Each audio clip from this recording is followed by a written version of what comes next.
1.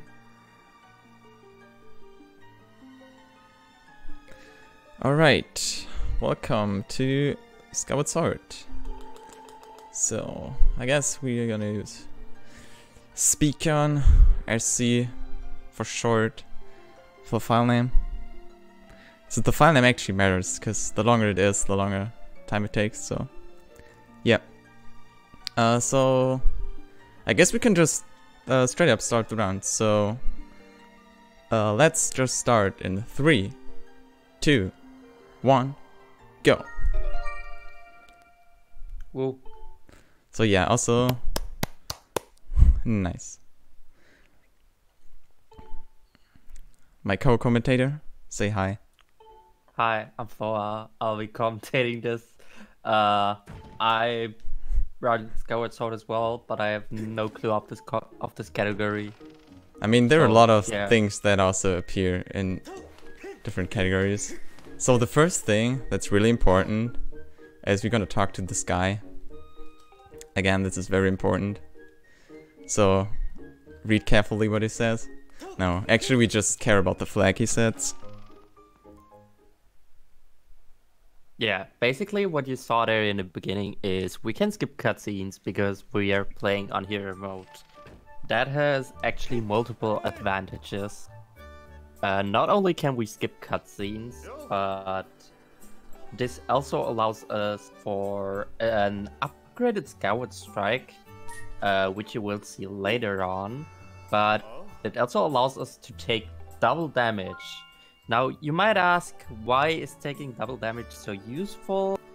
Let me just say we will die a lot in this game. Yeah, it's pretty much the first thing we do. So as soon as we get the option, we want to die, because that's responsible for the main glitch in this game. So yeah, first we have to go through all this dumb cutscenes and text. Now the game wants that we meet Zelda, but we have another plan first. So I'm gonna save at the statue, because the first thing we're gonna do is killing post. So there are not a lot of ways to die as early as we are right now in the game, but fortunately this is just high enough that if you do a jump down you take full damage. Yes. Just a little bit less height and you would not get full damage, which is why you have to run all the way up this pole and then jump down. So yeah, the question is actually a little bit more tricky than why do we do that? What it seems yeah, like. I took it really slow there, because the worst thing you can do is you can run down and then fall off the map, because then you get rescued by a rescue team, which you don't want. Right, so right now we're on the title screen. So people that know Skyward Sword, yeah, nothing new. But if you die and then reset the game, dying sets a specific respawn mode. And if you reset, the game always spawns you back on the on this specific Skyloft setup. And since we have a weird respawn mode from dying, the game combines those two things, and we end up on the title screen and have control. And the first thing we're gonna do is we're gonna create this weird file. So you might wanna question why do we do that? And the answer is, you will see what the file does when we load it. And then I saved at the bird statue and started it. And the effect of that is that I'm still in this weird Skyloft layer that is on the title screen. And this allows me to get the goddess sword early, because the goddess statue is always open. Because normally the Zelda cutscene is before that and you can't even enter the goddess statue. And to skip this cutscene later as well, I'm gonna raise the tablet thing now. So if I would actually place in the tablet, I would be soft-locked, because like it would create the Farron pillar, and I would get the hero's tunic, and I wouldn't be able to rescue my Loftwing. So we're just gonna raise it and yeah, say goodbye to all the people that randomly spawned there. And the main reason we do this is to get a sword early, because you will need a sword to rescue the Loftwing. And we have no reason to get the practice sword at all in this category. Fun fact, it's actually useful in any percent, but for this run, there's no reason to get it. Yeah, however, it's not the item in itself that will be useful. It's just like earlier when we used to talk to Fletch, it is the flag that is useful for that. Not in this categories though. We're gonna fight Girahim legit, so.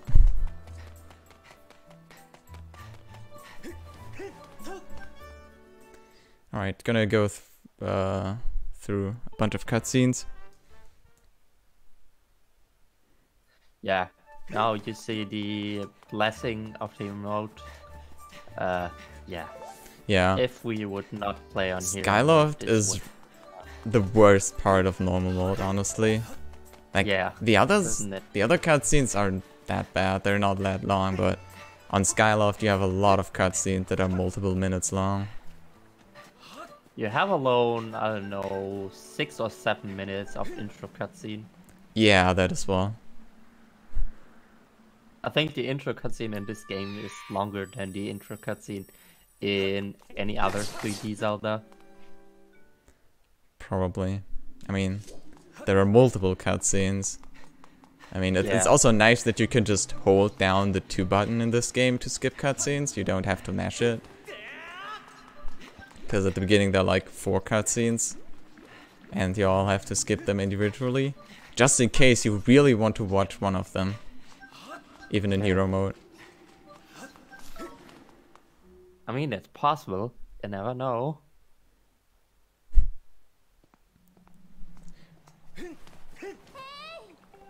I'm still waiting that someday someone will do a cutscene percent run with all the cutscenes. I mean, in the game. It's pretty much glitchless, I guess. You would, I mean,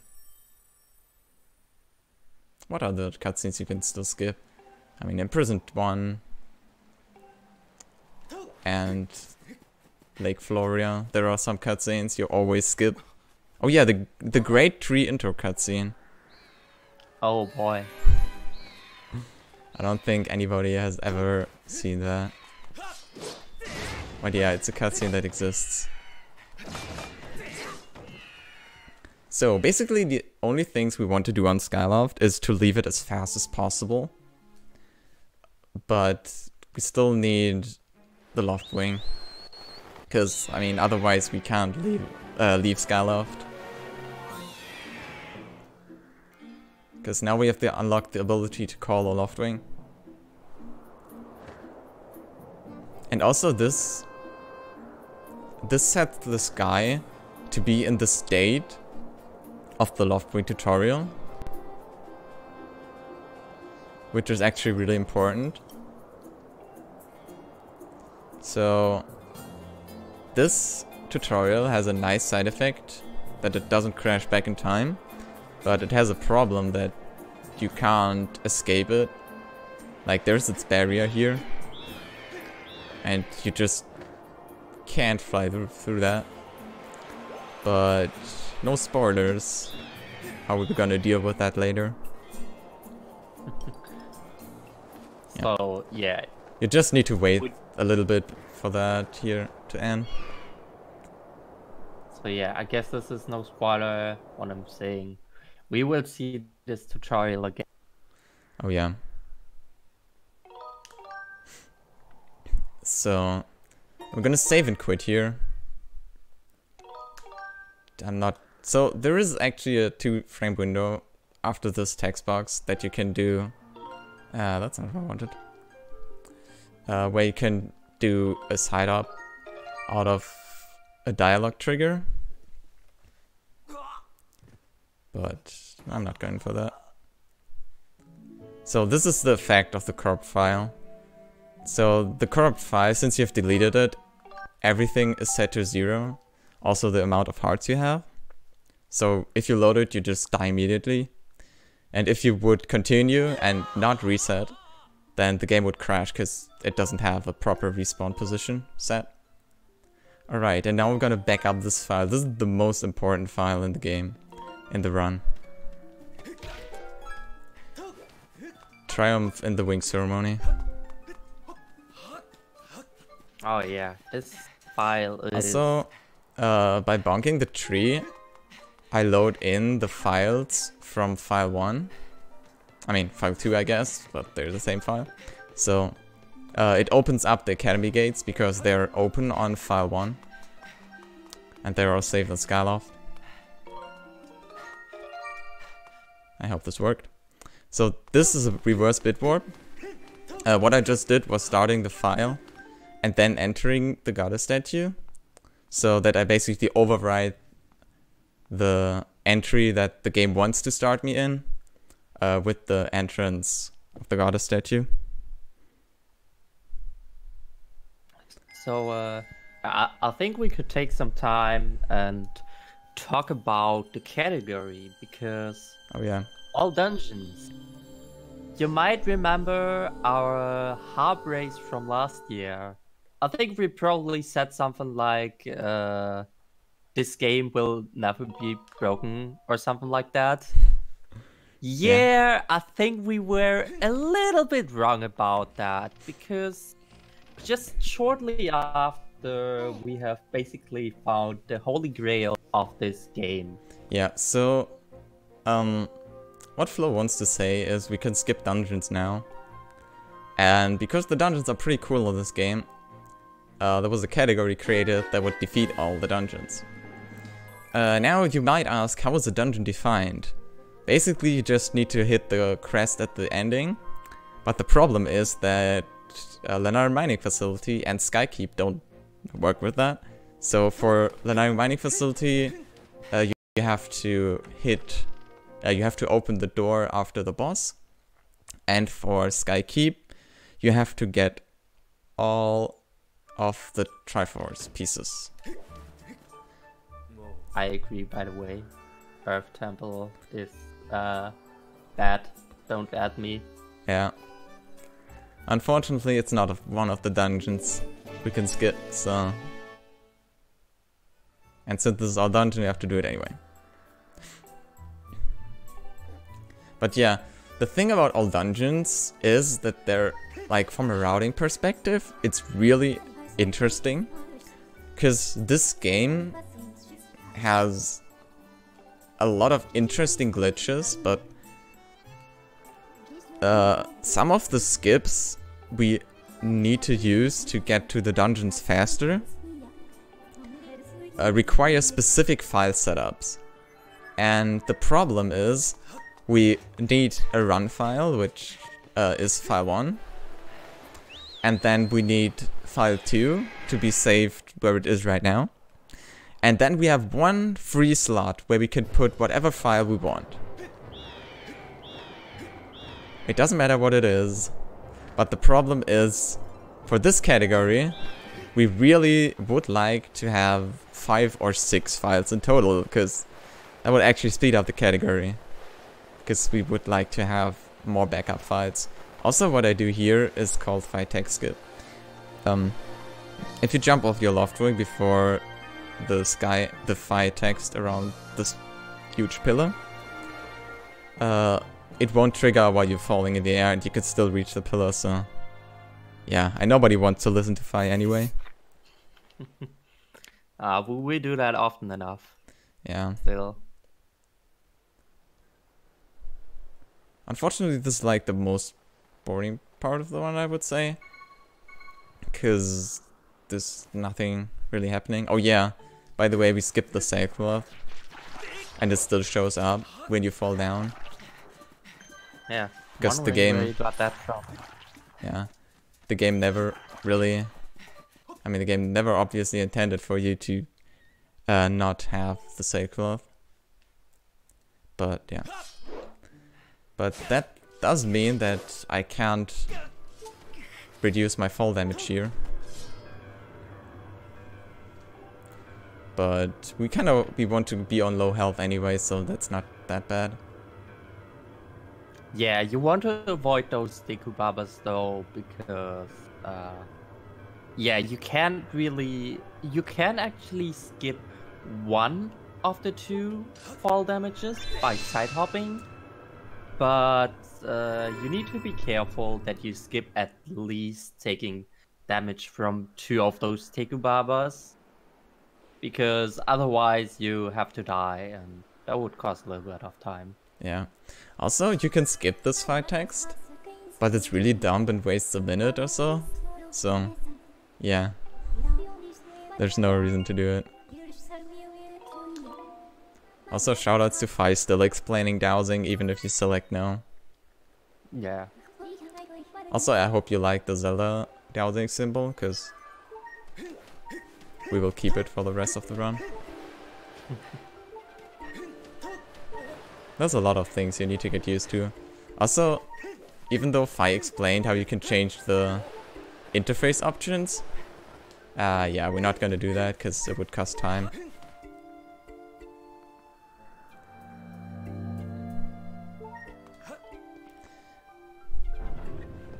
I live in a very, very red world.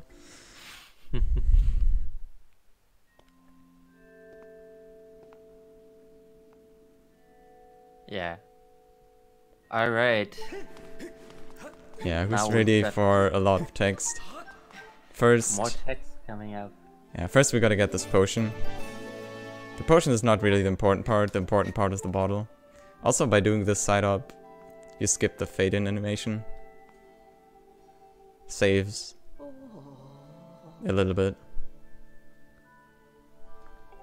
Also, I don't know who had the idea that this already slow text should scroll even slower. I think they should burn in hell or something. I don't know. It's really annoying. Oh yeah, I mean, I haven't... So I'm running on English because that's the only version I have, but Japanese is a lot faster. So yeah, they're all cheaters. Yeah, English text is really slow, and yeah, you really don't want to bother with it. Yeah, that's why I'm running on JP. Also, how to do text in this game is you always need to hold down A to make it scroll faster, and then you still have to press it to clear the entire text box. So text is actually not trivial in this game. Right. Also, hardest trick in the run coming up. Yeah. I'm always going for the scrub strat for the beacon. Wow. Yeah, we should just find a way to RBM the text speed. Yeah. I think someone should get on that.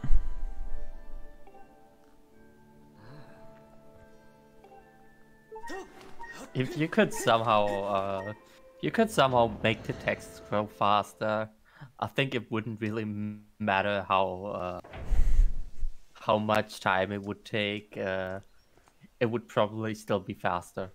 Yeah, but I mean, if you could make the game scroll faster with that trick, you probably could do a lot more things in the game, so... Yeah. Sure. Also, this is the first time we're gonna see the upgraded Skyward Strike. So it kills all of them with one hit, which is really nice.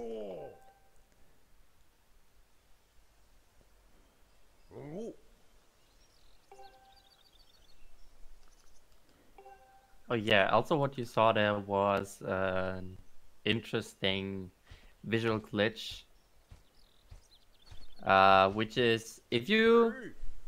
there is one frame, I think, where you can still sprint, but where the stamina wheel is actually shows depleted, but you actually don't run out of stamina.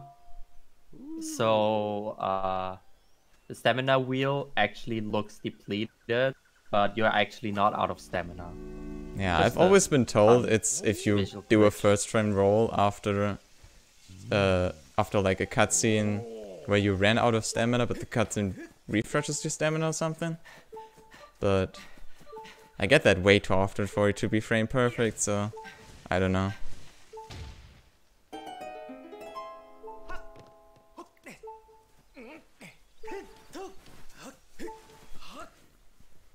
Alright, so now we're in Fernwoods.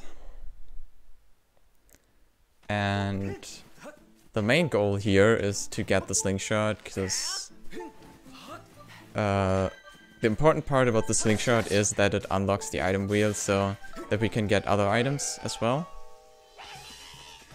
And we really need that. The slingshot in itself would be skippable, easy, but the item wheel, unfortunately, yeah, doesn't work. Also, this Kikwi takes forever until you can talk to them, so yeah, whatever. Yeah, Machi sure is something special. Yeah.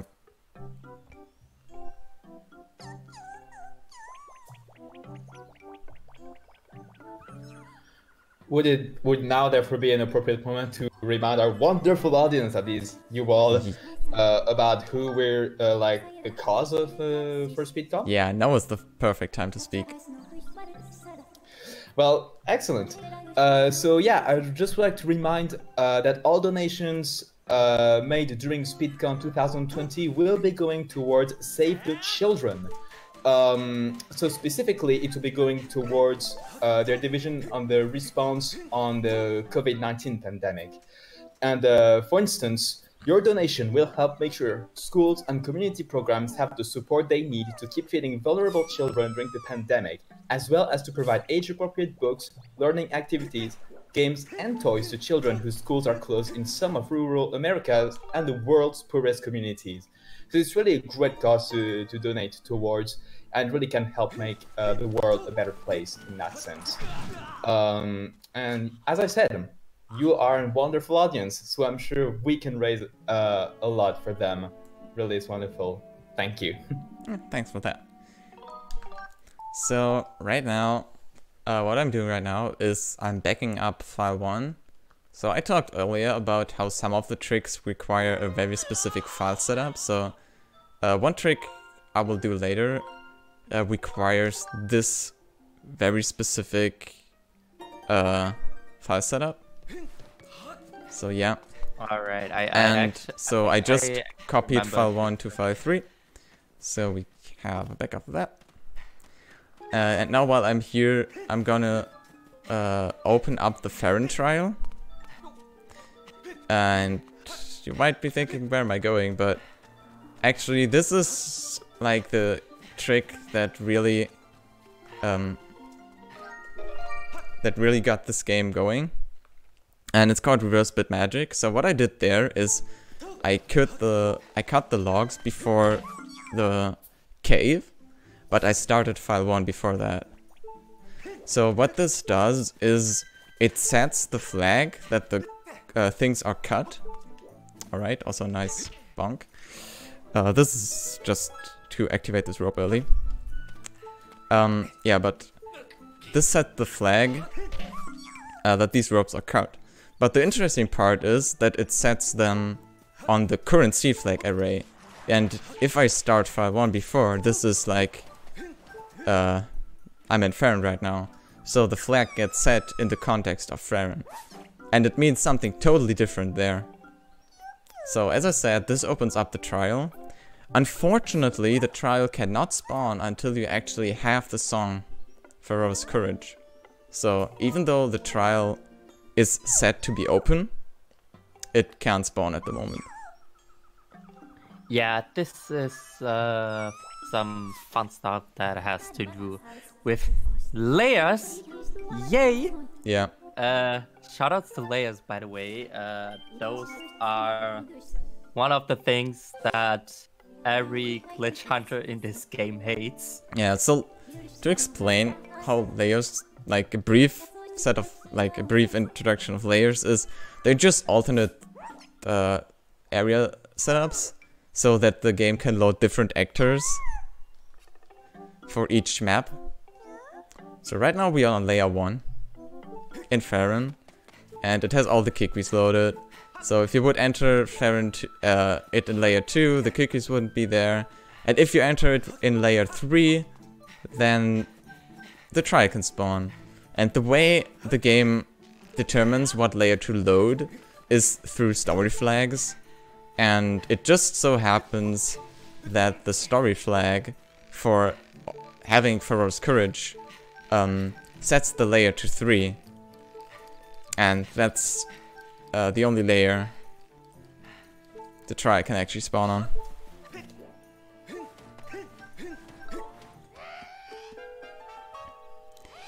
I mean, there's other funky stuff you can do with layers, but mostly it's really just annoying. So there's a 1-frame trick. If you roll at the perfect timing, you can get a very swag trick, which is called Lobster Roll. So that Lobster falls down before this cutscene starts. But you don't go for that in serious attempts, because it wastes more time than it saves.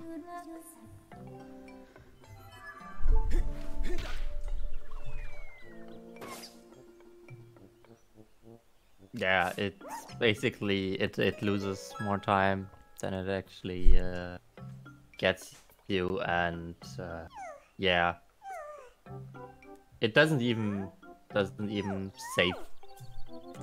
Yeah, it only saves a few frames, I think.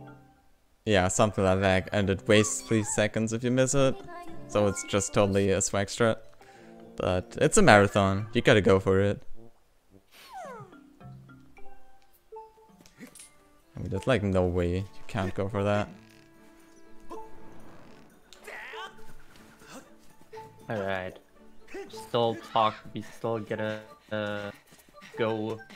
This is where the trial would be, right, by the way, but as you see, nothing there.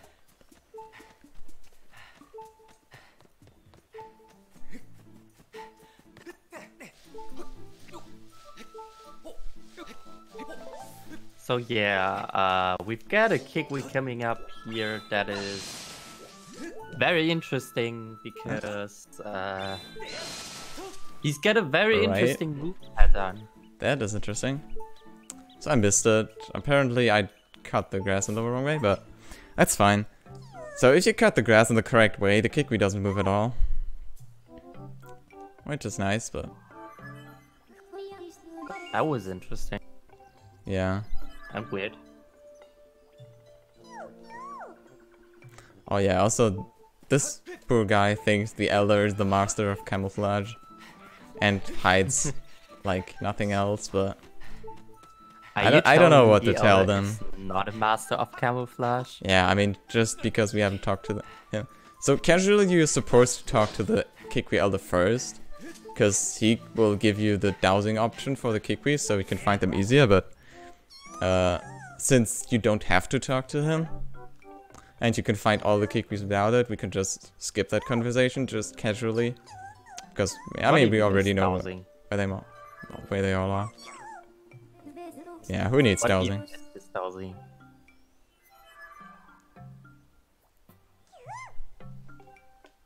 We never paid attention to fire anyways. We don't need dowsing.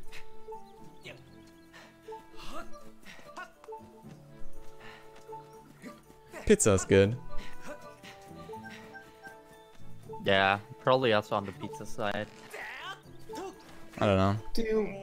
Do we have a time for a donation? Yes. And also, I'm on the pasta side, first off. We've got a $5 donation from Anti-Corona Epic saying, "Let's kill Corona." So indeed, let's fight against the pandemic, and remember, it's all going to save the children. Thank you so much for your donation. And yes, let's do our best to help contributing against the pandemic to help make the world a better place. Thank you so much. If you have anything else to say, then now would be a good time. Well, indeed, perhaps as I was saying much earlier before this run, there are some incentives coming up after this Skyward Sword run. For instance, there are some naming incentives coming up for the Hamtaro Ham Heartbreak run that is after this, including options for the name of Bijou and the name of Hamtaro. With currently the option of Mary for Bijou at $25 and Larry for Hamtaro being at $25. And something else that is right after that run is for Final Fantasy XIII. There is a first bid war about the character choice for the fight against, and once again I may butcher it again, Adam and Chelid in Chapter 12. You have the right to murder me if I butchered the name. And that would be Lightning or Snow. Lightning is currently at $8, while Snow doesn't really have a bid so far, but I'm sure it can easily be caught up, so let's see how that will go, because that seems like an interesting bid war to go. And likewise, finally, there is a second bid war for Final Fantasy XIII, which is the voice language, either for Japanese or English, with Japanese leading at $10. So, guys, let's see where we can lead with all this. And all of this is going towards a great cause to save the children. Let's go. Alright, so right now I'm just advancing here, got the slingshot, and talk to this bird statue because we're gonna fly to it later.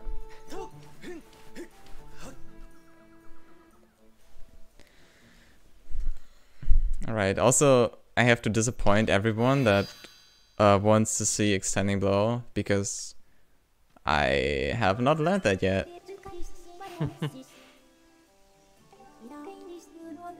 I'm sorry. Extending Blow does not exist. Yeah, so there's a trick where you manipulate this bokoblin right here.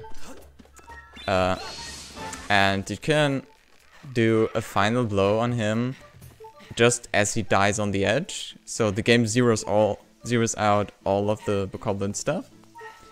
And it basically sends you straight up before the temple. But we're gonna do something else cool. Thank you, Windows. We're gonna do something called Cube Orb. So what you can do here is you can angle your Skyward Strike using the bokoblin so that it reaches this Goddess Cube. And if it hits the Goddess Cube, this cutscene will start, which will always teleport you up here. So this skips a little bit of movement. I hate this game.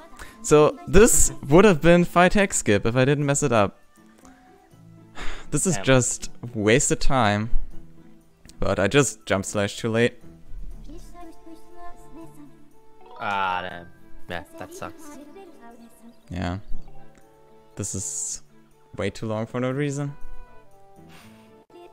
Yeah, I think it's like 50 seconds on JP. I don't know how long. I really don't want to know how long it is. It is way too long, and it doesn't even refill your stamina. Because this game is dumb. Also, I can't aim. Aiming is overrated. Yeah, that is one. Alright.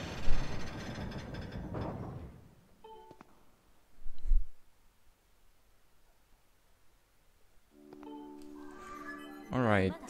Now we're in the first dungeon. Oh no, we can't douse for Zelda anymore. It's Batman.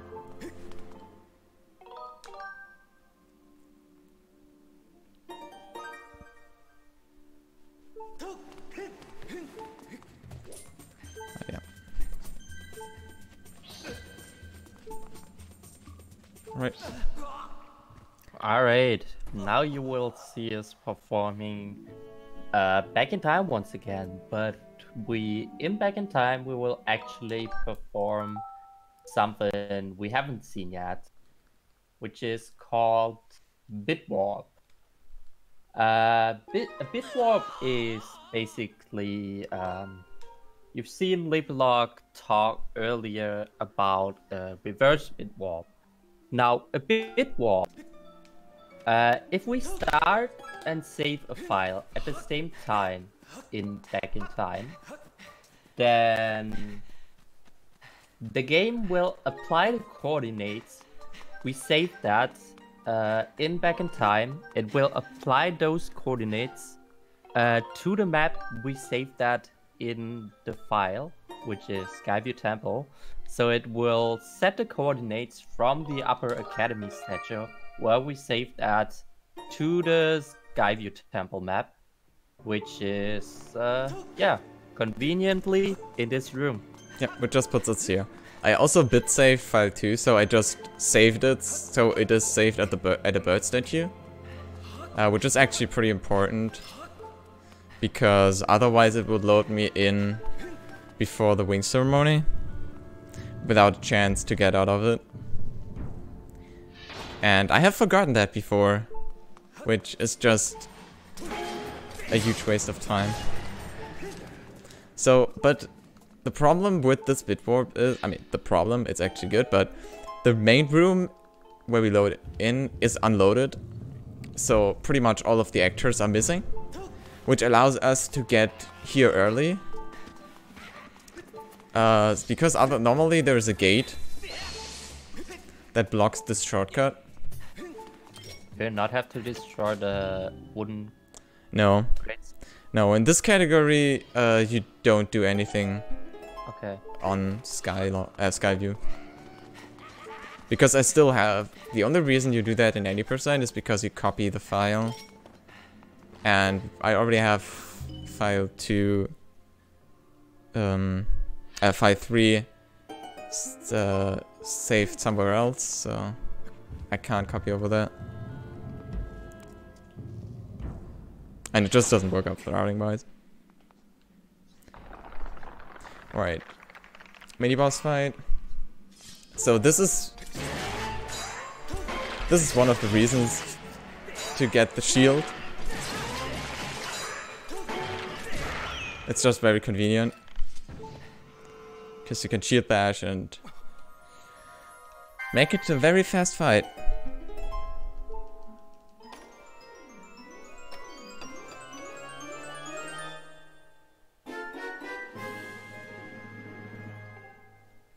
And we get the beetle, which doesn't really have that many uses. So you can do this fight without a shield, no problem. It wastes a few seconds, but in this category, in contrast to any percent, you fight a few more enemies, where the shield is just a lot faster. So it just ends up saving time. I mean, I'm actually not sure about that, but it makes it a lot easier, and I don't want to bother with Moldarag without a shield. Or yeah, you fight Moldarag and the pirate. I forgot his name. Oh my god, I forgot his name. How could I potentially... Skyward or something. Skyward, of course. How could I potentially forget his name? Yeah, poor Skyward. I haven't fought him in a long time. That's why I forgot his name. Alright. Nice. I got the Amber Relic.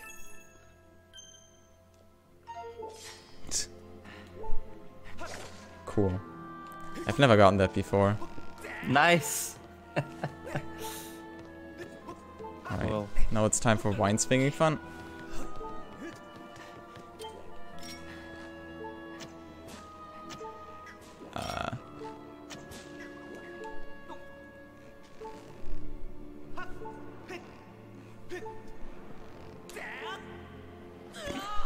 Alright.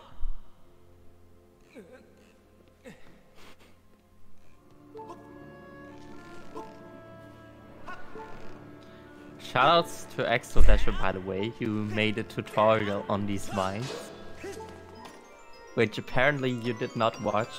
I did. Just bad.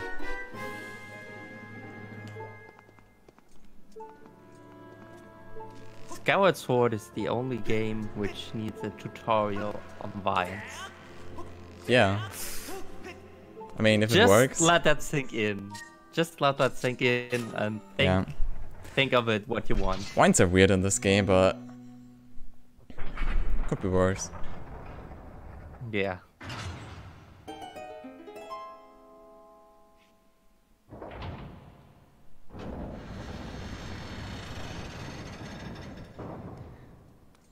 Alright, it's time for the first boss.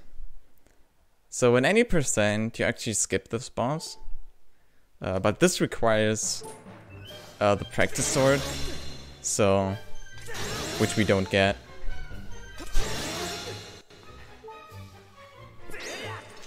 Alright, cool.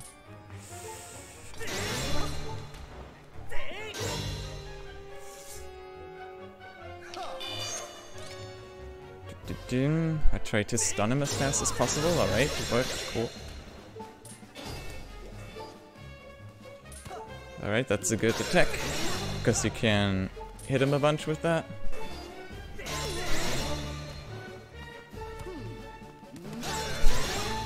I really don't know why I have the shield equipped.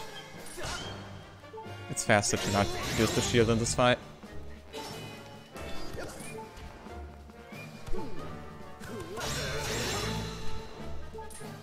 So yeah.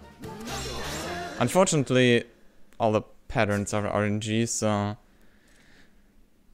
yeah, you kind of have to take what you get. You usually don't want to get any darts because Darts are bad. They do very few damage. Yeah, stay cute like Giram. Yeah, exactly. Stay as cute and beautiful as Girahim.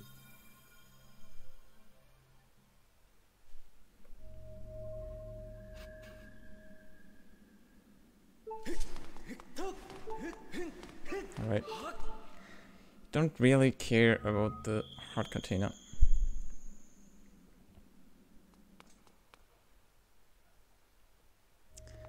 Because health management with this game basically means stay at 2 hearts most of the time.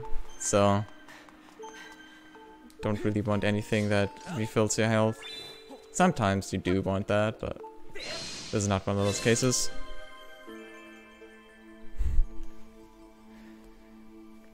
Alright, that was the first dungeon. So, I don't actually know what the time is, but if I keep this pace, I probably go over a bit. So let's hope the dungeons go by faster. Nice.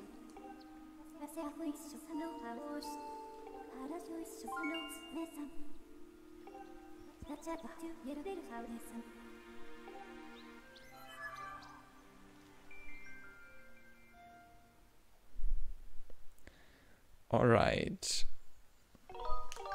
Another save and quit. So normally after this dungeon, there's a section where we meet Machi again.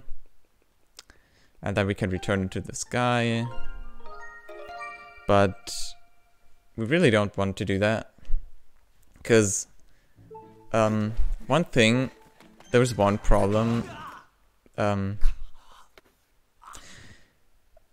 Well, we just basically need to set up file 2 in a very specific way, and to do that, we're gonna do a really complicated back in time. I mean, it's not that complicated, there are just a lot of things that might be weird. So first of all, I'm gonna collect a rupee, well, after bonking the tree, to open the gates. I'm gonna try to collect the rupee without the text box showing up, so that worked, nice. And now I have all the items from file 1 loaded, which includes the Ruby tablet. So now I have the tablet, but I also want to save file 1 here in Skyloft, because it's just a fast way to get back here.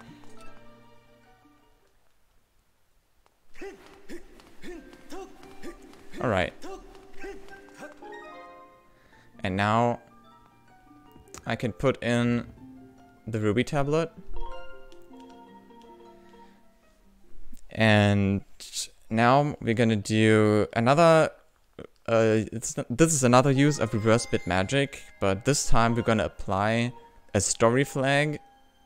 And story flags are global, so this opens up the Elden pillar. So this will also open up the Elden pillar on file 2. And I could just look up into the sky if it worked, but I'm gonna save and quit, and then you can read the text. If the text says triumph in the wing ceremony, I failed. But if it says something about Elden, then it worked. So it said something about Elden, so this works. And if you don't, so if you fail this and don't retry it, and basically don't notice that you failed it, your run is over as soon as you beat Elf Temple, because then you can't recover. Shoutouts to people running on JP who can't read Japanese, who actually have to look up in the sky. Well, SWA posted the text, so there is a difference. Yeah, I'm still looking in the sky though, because I don't trust myself with that. It's not that hard, I learned it for ZFM. Oh wow. Alright, so because we opened up Elden on file 2, it's obviously not open on file 1, but we still have to travel to Elden, so we're gonna open it up a second time.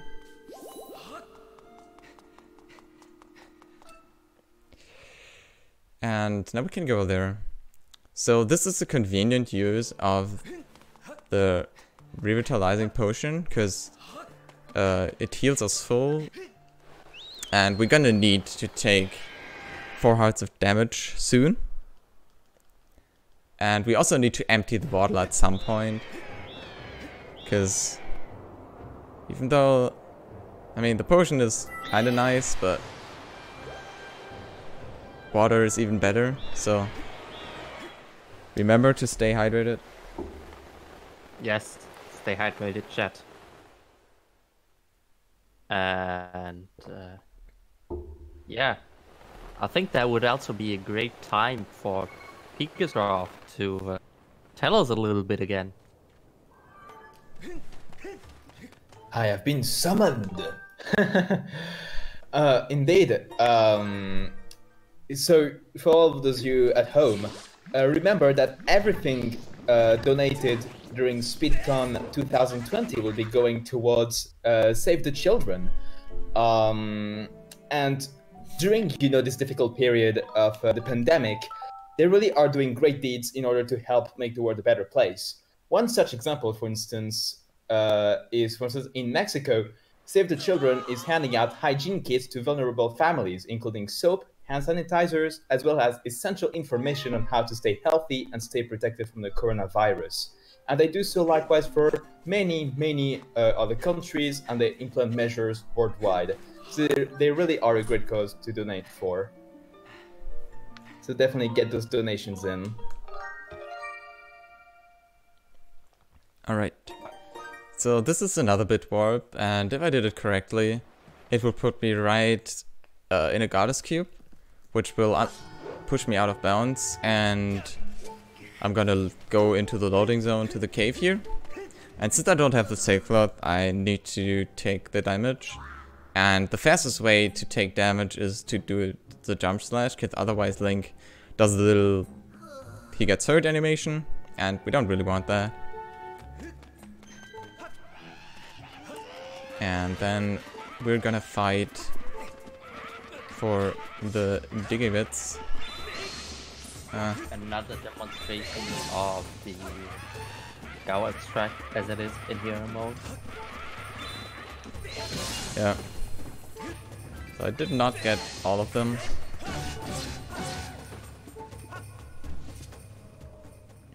So still alright.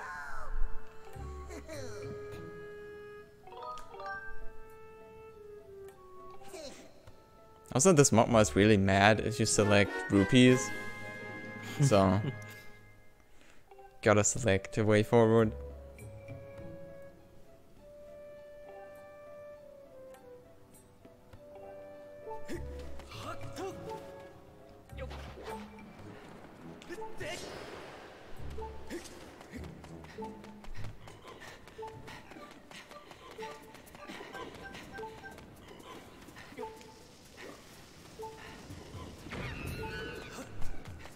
Alright, also for some reason this bomb doesn't damage you. Yeah, this is very weird. I don't think anyone... I mean, there is no real explanation behind this. It's just... I don't know, this game is weird sometimes. Also very important, Circles is coming up. I will not get it. There. Yeah. I don't know the setup. I don't think there is even like a proper setup. There should be a setup. Or at least. I don't know.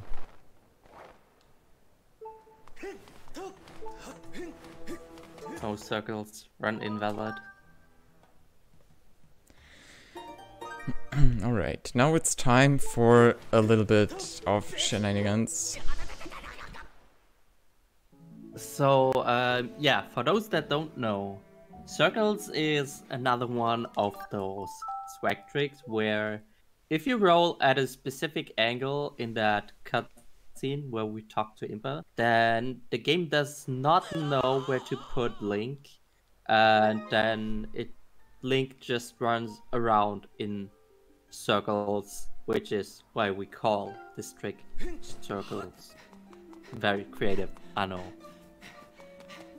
It doesn't save or lose any time, so yeah. Yeah, it's just for swag. You can get it.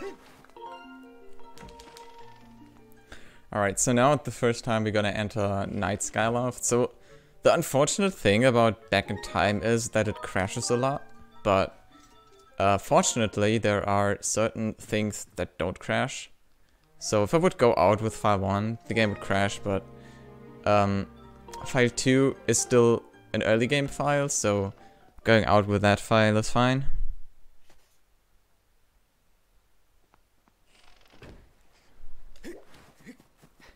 And the reason I'm going out tonight is to activate this, to push this gravestone, because it opens up the shed, and that's what we want.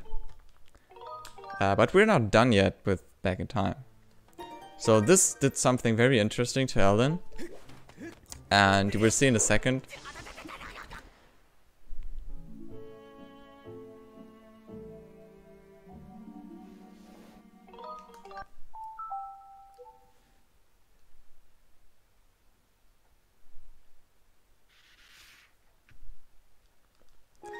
Right, because right now, we're actually gonna use the flag we just RBM'd, so on file 1. So we RBM'd the shed cutscene to Elden, but of course that flag means something totally different than Elden. But by selecting the statue, that flag gets loaded back into Skyloft again, so now the shed is actually open. And what we're gonna do with that is we're gonna meet a good friend. So this door is also open because one of the flags that was set in Elden earlier just happens to be the flag that opens the door. Alright. And now we're gonna meet Patrol. Yes. And very important, he's not evil or anything. He's just playing the scream as loud as he can game. Because who doesn't do that? I think especially in this currently when everyone is at home quarantined, then you all sometimes from time to time you need to leave a little bit of stress out, and then you also need to play the scream as loud as you can game. Yeah, I think it would be a great idea if everyone would do that at 2 AM. Yes, exactly. And Patro is actually our hero in this game because he's actually practicing social distancing. He is staying at home, unlike Link. Link is constantly going out, no. Patro is our hero. He's constantly staying at home. He's practicing socially distancing. This is how you do this, people. Alright, and I'm gonna start file 2 and end the dialogue, because this now applies the flag that I've met Patro, which is a story flag, to this file. So now file 2 has the Elden pillar open and also has Matt Patro. These things are both saved on that file. And yeah, this file setup is very important, so it's very important that this file specifically has Patro map, because as I said, it's the only file that can go out at night, Skyloft. And we'll need that. Alright, and now basically just scaling the sandy slopes. Here you can do a little bit of a trick where you trick the goblin in throwing another rock. And while he is in the animation of throwing the rock, he can't step on your fingers and send you down again. But you have to be a certain distance away from him, otherwise he will notice that you're about to trick him. But he's not good enough. Yeah, the AI of the goblins in general is not really that well programmed. Yeah, I mean they have some. Actually, casually they're sometimes really hard to fight if you don't have a Skyward strike that insta kills them, because they block a surprising amount of attacks. Yeah, that's true. But yeah, for anyone who's interested, just try to push a bokoblin like really far out of its designated area. Oh yeah, then things get interesting.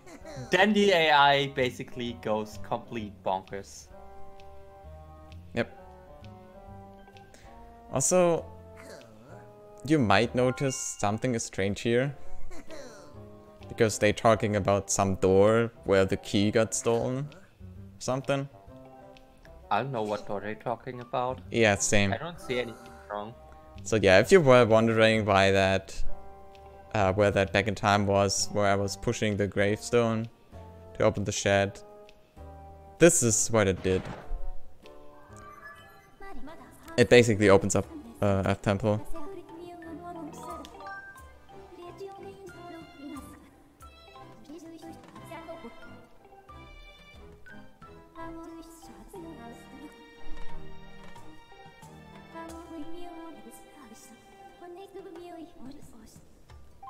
Right, and now I also get the dowsing option for the key pieces. But yeah, not really needed. As soon as I get close to this, it activates the cutscene of putting it into the temple. And what I'm doing here is a little camera manipulation, because there's a lava cycle here that I want to delay a little bit. Nice, worked. So that I can just jump on it. So even though a temple is kind of the most hated dungeon in this game, it still has a bunch of neat tricks. Well, yeah, at least it has those tricks because we actually skipped one of the worst sections in the dungeon. Nah, that section is not that bad. Oh yes, it is. It's not that bad.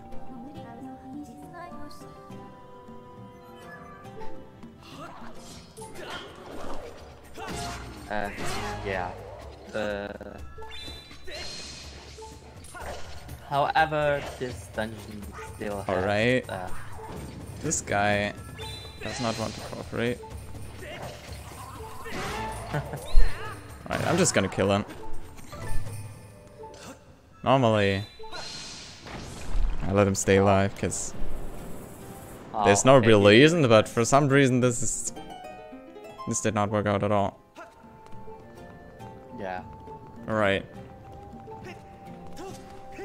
So, one of the things that makes this dungeon so hated is the boss of this dungeon.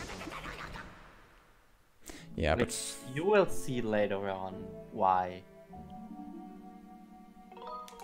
yeah, but first, gonna do another back in time. So this is completely coincidental, but the flag for opening the shed is also useful for skipping large parts of Earth Temple.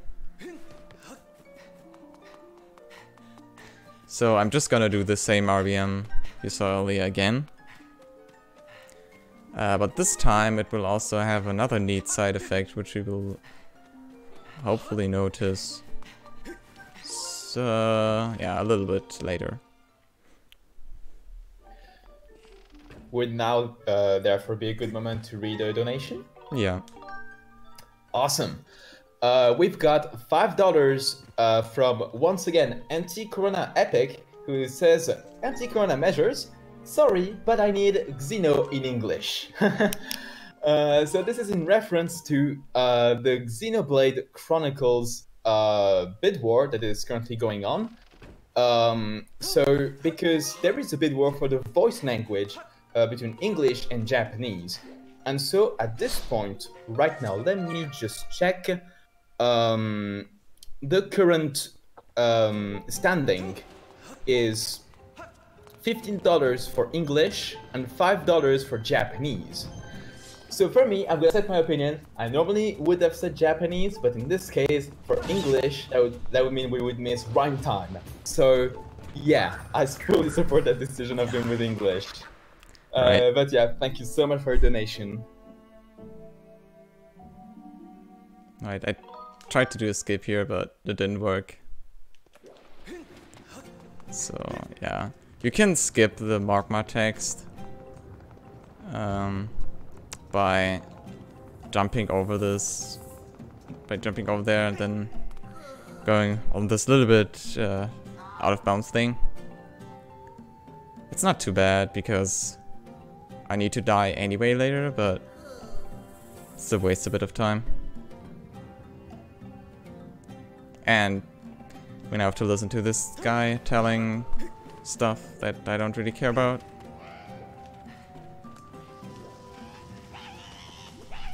Nah.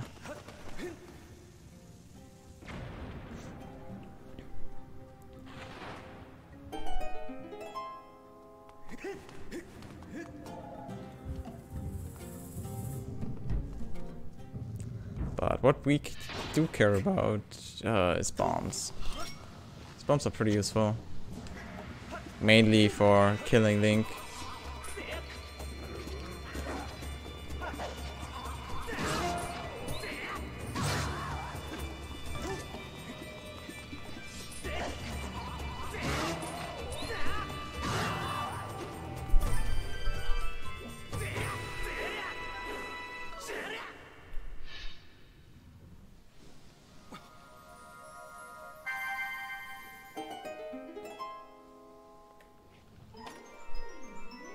I think, comparing it to other Zelda games, the bombs in this game are not really that useful.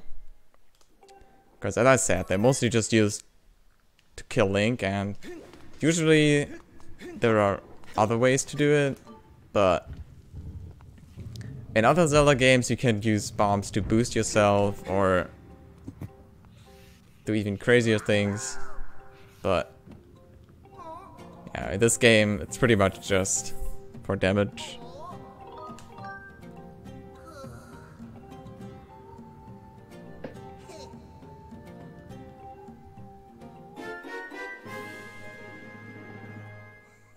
And I get the bomb back again.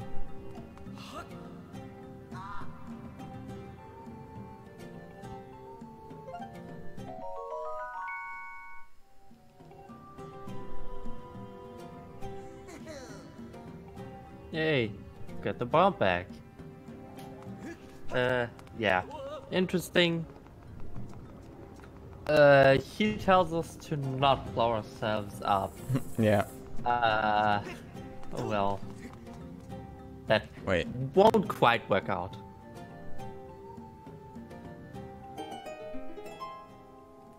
Okay.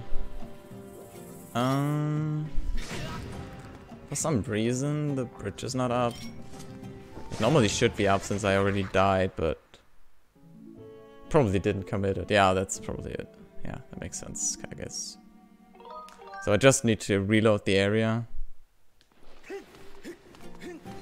Because like the flag was already set for these to be up, but for them to actually go up,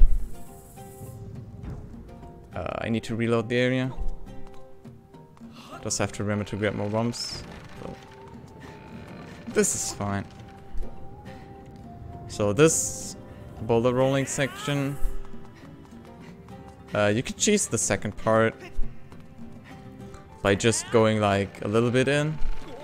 All of them will fall down, and by just being right in the corner, they will all fall down, and they're not filled up again when you run up again. And normally your stamina isn't enough to make it all the way, but with a technique called stutter sprinting, where you just hold A and release it in a specific rhythm, you can actually make it all the way.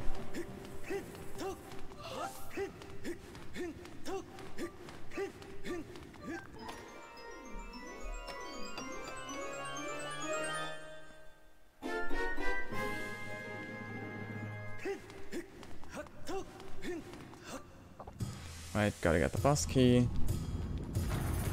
And then there's also this boulder chasing us.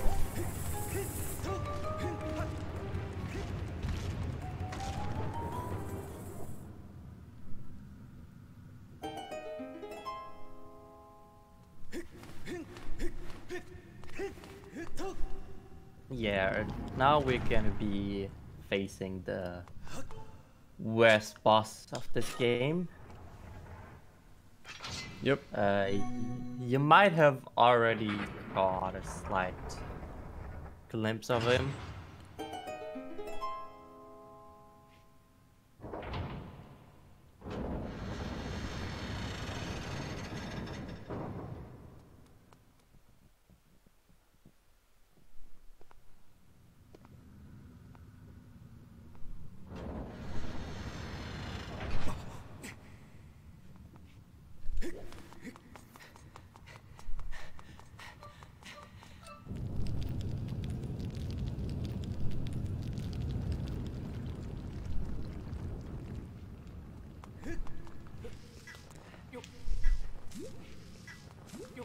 Right, gotta fill up on bombs. Definitely want to have full bombs for this fight.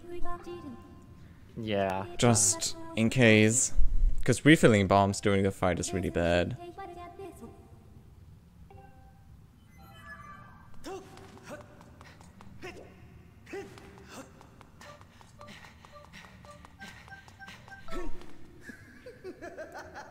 Right, that was actually pretty good stamina management. So, stamina management is mostly just sprinting. And whenever you have the stamina for it, roll. And especially at the end, if you can make it with a roll in some cutscene that does refill your stamina, like this one, you want to use all of your stamina, because even if you just have the tiniest bit of stamina left, you can still do a roll, which, I mean, still will use all of the stamina, but doesn't matter if you run into a cutscene.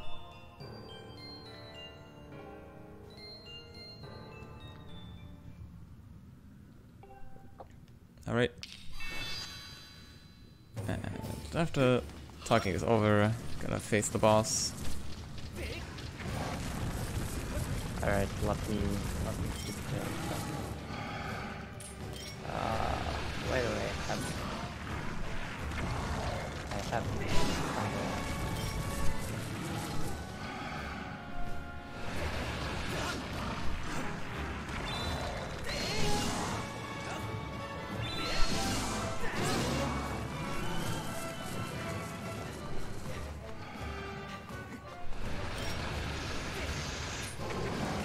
Okay, interesting. Should still be fine though.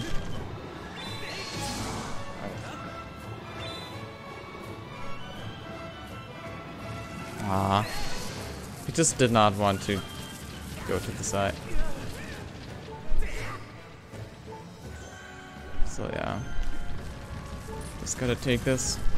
Hope I can at least get the quick stun. Yeah, there we go. Yeah, you see why. Alright. So, unfortunately not the best fight, but still fine. So, you can actually finish Skyward in 3 cycles, which is called a tricycle in the community. And fittingly for that, we have a gift. And yeah.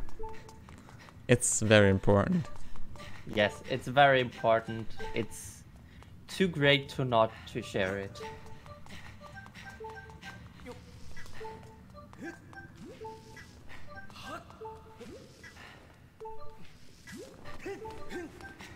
This is Scaldera on a tricycle.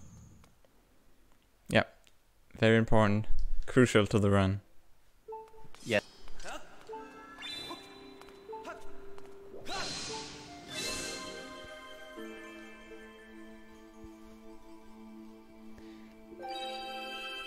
Alright, so up until this point, the run was still pretty linear. Like, we did Farron first, Elden second, also did the dungeons in order. That's just because we have to unlock the other light pillars. So that kind of forces this linearity, but now we have all different regions open. But we also have something different open, which you will see in a second. So if you look close to the Thunderhead and Skyloft, you will see that there's a connection. And this indicates that the Thunderhead is indeed open. So this happened in Earth Temple when I was pushing the gravestone. And for some reason, well, no. Because the event starts on Skyloft if you have a specific scene flag set, and by pushing the gravestone I load in my scene flags, and it just so happens that the scene flag for the Thunderhead cutscene gets triggered, and which then sets the story flag for the Thunderhead being open. So yes, this is very complicated, but it's nice that it just works out. Yeah, a lot of stuff in this game is basically just, it somehow works out. Nah, yeah, I mean, we know how it works. It works with the flags, but it just so happens that the flags are aligned like this, since they are not really perfectly structured. Alright, another thing you need to be careful of is first off of these skytails.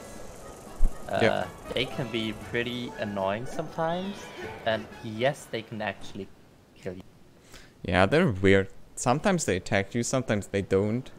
And usually I have 4 hearts when I'm here, but I already took all the damage I needed in the Scaldera fight, so I just took it a bit safe to avoid them. Yeah, you need to avoid getting fall damage here, because you do not have access to the sailcloth to cancel your fall damage. So if you jump off your loft wing too high, you're just gonna fall flat to the earth and die. Yep. And then you're flat like a pancake, and don't want to do that. Yeah.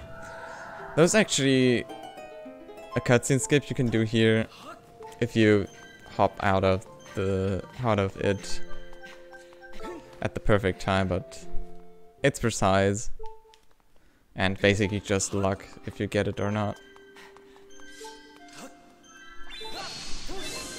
Probably frame perfect or something like that.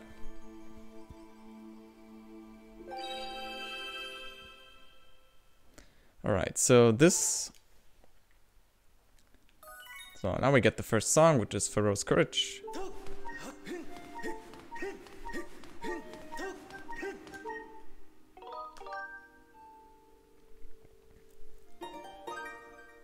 And so if you remember the early Ellen pillar, we're gonna do something different. Basically it's the same thing, but now with opening Lanayru on file 1, because we don't need Lanayru open on file 2. I mean, we could do it no problem, but there's no point in it. Yeah. Other than just having a fancy light pillar that you can't reach. Yeah, because as we said earlier, you haven't seen it actually, but we are bound to the tutorial area, and what you did not see yet is that the Elm Pillar is actually coincidentally just right in this tutorial area, which is cool because we can just fly there, easy, no problem. But for the Lanayru pillar, that does not really work out. I mean, you could enter it, but it would just crash. Yeah. So, yeah. Entering There's no Elding reason. unfortunately crashes. Lanayru would be fine, but yeah, no way to access it.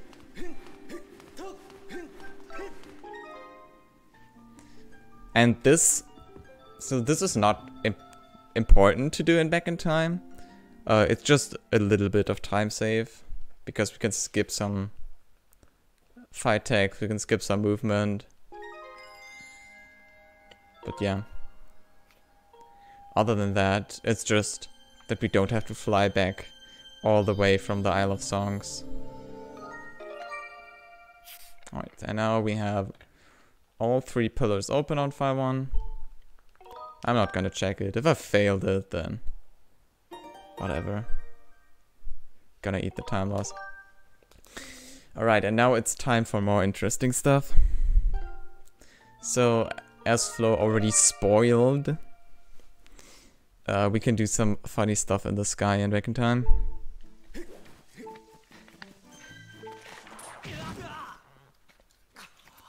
And now is the part where file 3 will come into play.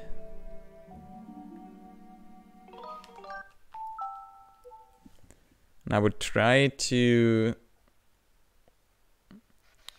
explain it.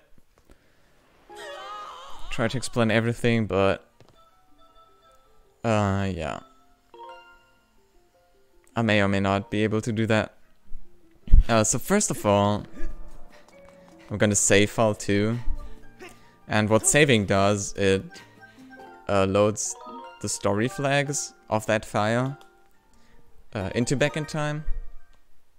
So remember that we saved the loft wing on that file, and now that story flag is accessible in Back in Time as well. So if I jump off here, I can call my loft wing. And as soon as I jump on the loft wing, it loads me into the sky because I had file 3 selected. And file 3 loads, like there's always a loading zone everywhere. And then I have to select file 2 because otherwise the sky just straight up crashes if the game tries to load it in title screen mode. And now you see there is this Ellen pillar. And the entire point of this very specific file setup is to go into this pillar. And it just so happens that the game, the first time you enter a light pillar, the game always plays this cutscene. And this cutscene always loads you into Farron. So yeah, no matter which pillar you enter, you always load in Farron, which is really nice because Farron works perfectly fine most of the time. And this is why we talked to Fledge. Fledge, the flag puts the... This is not what I was supposed to do. Whatever. This is fine. Yeah. I always mix this up with another IBM, but it's fine. It's just a phi text. We can ignore that. Yeah, you can just ignore phi, as you usually do. Right. And now it's very important to enter here with file 3. Because now...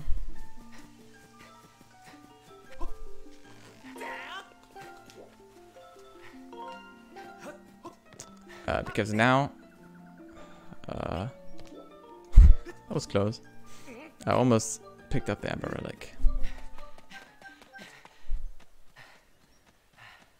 I can go here, where we had the match chase, and call Phi. And Phi wants to tell me useful information.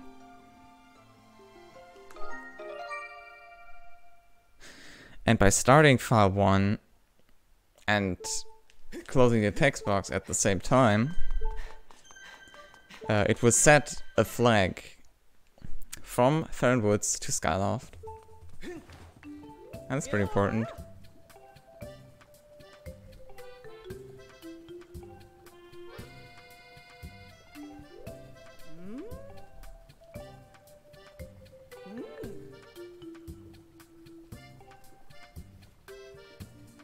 Great. Time to get another bottle. Yep. So we just want more bottles for later. I mean, we could just use one bottle, but this is not really that out of the way. Yeah, it's just conveniently in the way. Right, and now you will see why I did that very long Back in Time in Farron. Because now the Tri-Gate is open. So that's very convenient, because by doing this, we can skip the entire Song of the Hero quest.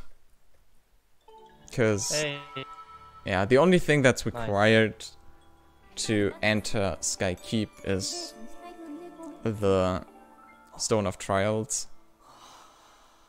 Alright. And this is where we get it. The first Silent Realm. Yep. And it's actually... And progressively, it's actually the last one. Yep. So, the trial order in this category is pretty interesting.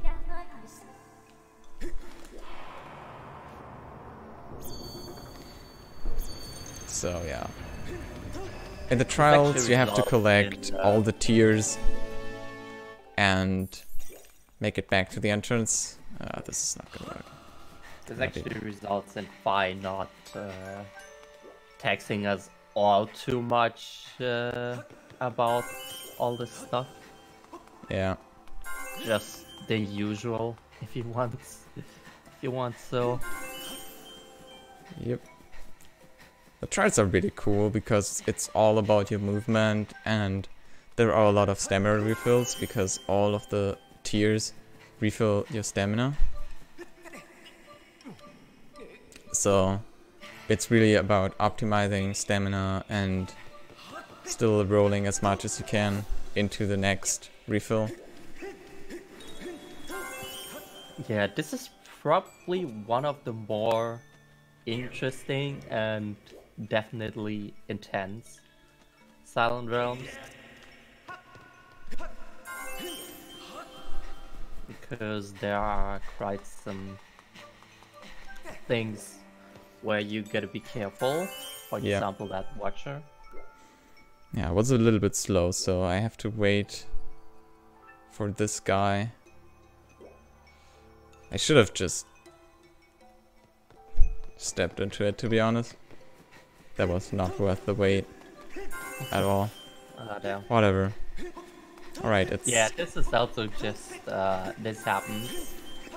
Then you need to decide if you actually want to be seen, or if you want to wait for that Watcher to come So back this is again.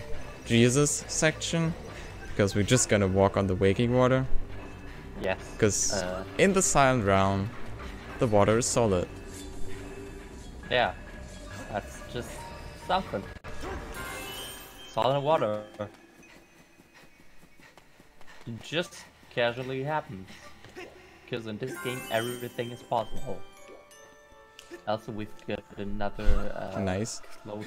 So you can clip through the gate by going at a precise angle. I don't know how precise it is, but I don't think I've ever gotten that first try.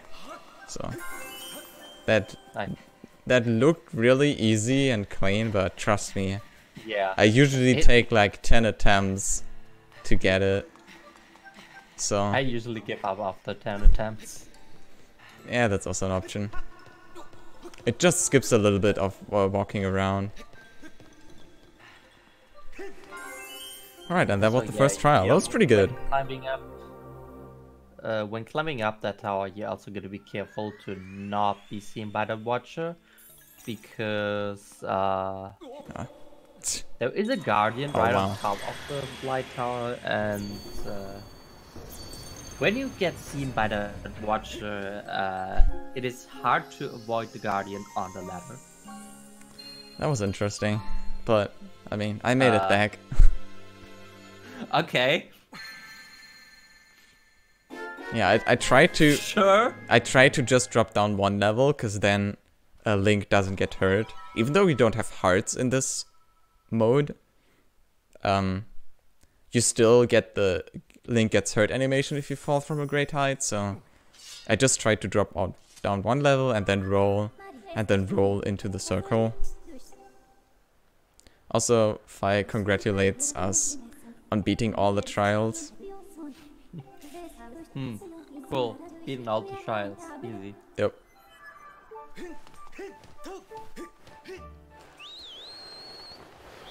So yeah.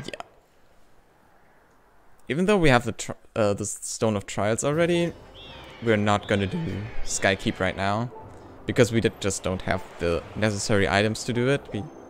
Yeah. I mean, we can enter it. We can do. We could. We can't even pretty much enter it. nothing. We can. Yeah, would be stuck pretty fast. So. We can't even enter it because we Oh, don't that's even true. have the claw shots That is to true. enter it. I mean, there is a way to enter it, but that's really slow. Yeah.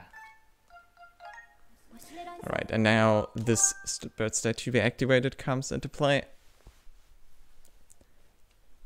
And now you see the tri-gate is already opened. Which was the RBM I did like a while ago, while I was here in Farron. So, yeah. But Now it is time for the second Silent Realm in this route, and the first one story-wise. Wake me up when the text is over. Yeah, which is also a great time for Picastrop to show in something again. I shall come out of my cave and be summoned. Yes, indeed. So in terms of things I really would like to remind is that every single donation really counts, no matter the amount. Because even for, let's say, even just $10, even just $10 for Save the Children can provide high nutrient peanut paste to a malnourished child for 10 days. And so just that can already make quite a huge impact. And imagine what can happen if you accumulate it. This is really the magic of such an event. And so that's why I think, how about we actually try to start a train of donations, even if it's just small ones. It's the accumulated power of it all that can really help in creating that impact. It would be really amazing if we could do that, because all of this is going towards a really great cause. Let's see what we can do. Things are amazing. That was really perfect, because now the actual trial is starting. And we're gonna start by just straight up walking into this guy and almost get hit, but it's all intended. Yeah, this is fine. Yeah. This actually been rerouted since like, I don't know, like just recently for for half a year we are doing this new route, and the old route has pretty much been around since Nice. like forever, basically, since people began speedrunning this game. Alright, this is normally not what's supposed to happen. But I'm scared of this guy, because usually if I get seen there, then this guy kills me, so I'm not gonna risk that. Since Fi talks for a while again if you fail it, which really, I don't know, which makes me more angry at Fi than at me failing the trial. Cause I'm like, yeah, I know I'm bad, but thanks for reminding me. This is just well, we ignore Fi. We ignore what she has to say. Yeah, that's a nice way to put it. But at least I got the water cycle there. Because, yeah, that water is on the cycle and you really don't want to wait for it. And also just getting caught is not really an option because it's slow.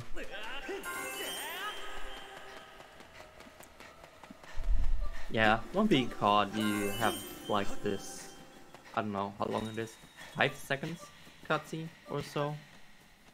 Yeah. I mean, you also have a cutscene if you get caught the first time, and then it's a little bit shorter if you get caught the second time, but still, you don't want it. There were actually ILs of this, because there's the Thunder Dragon challenge, which you can do. And that one is measured in in-game time, because there is an in-game timer during that challenge. And that timer stops if you get caught, so that's abused quite a bit in that run. It's really fun. Yeah. So I don't really know why Link sometimes walks around there weirdly.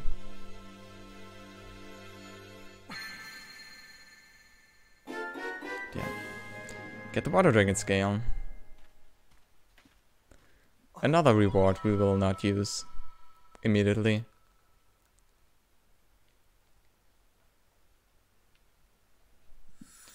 Because we are gonna make our way to The Nairo. Nairo. Yep. So, and if you know the Nairo of any percent, then yeah, you're in for some surprises, because unlike any percent, this category actually has to do some stuff in there.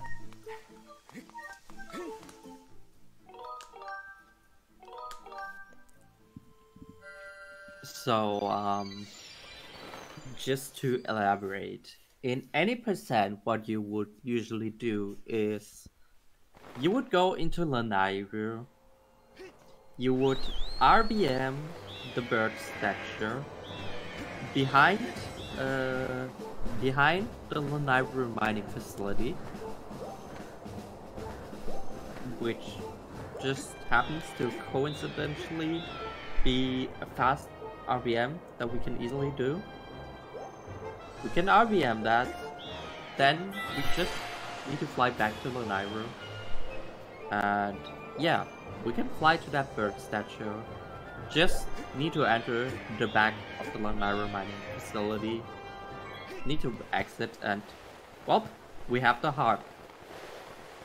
However, if you look at the category we are doing, this is all dungeons, and yeah, just entering from the backside and exiting is not really beating a dungeon. Yeah, I mean, it's kind of...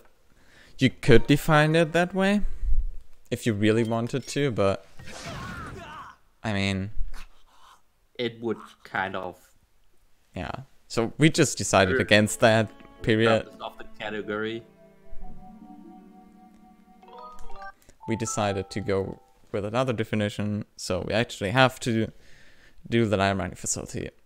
And doing the Lanairu mining facility normally causes a lot more problems routing-wise, which is actually kind of funny.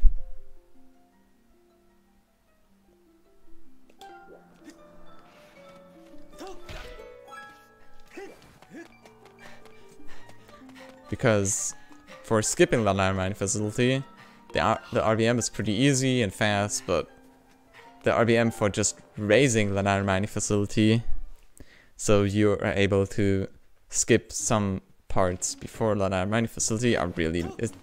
that's probably the longest RBM in the game. I mean, at least that's in this category. Alright, and now... we're gonna apply some flags to Lanairu.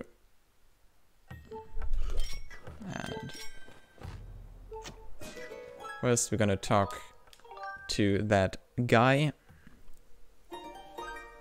And then I have to shoot this hidden rupee, because otherwise the flag wouldn't stick. Because you need a real change of scene flags or temporary flags so that the game actually saves the flag if I save the game. So yeah, time for another RVM.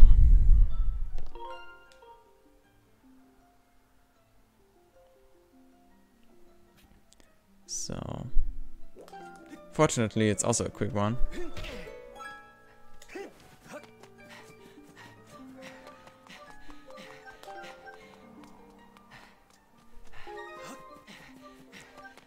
Go around here, because this one uses the sparring hall.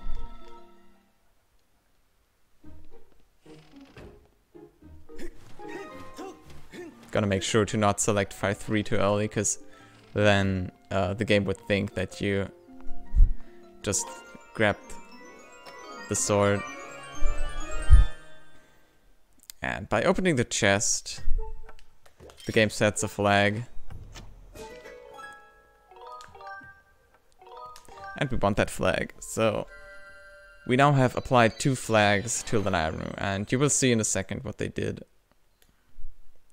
So first of all, Flo already mentioned that we are able to RBM the bird statue that is behind Lanairu mining facility, but that's not useful in this category, but there are some other bird statues that are indeed useful. Because normally in Lanairu there's this huge mine area you have to go through first before you reach the main area. But yeah, now this bird statue exists in Stone Cache.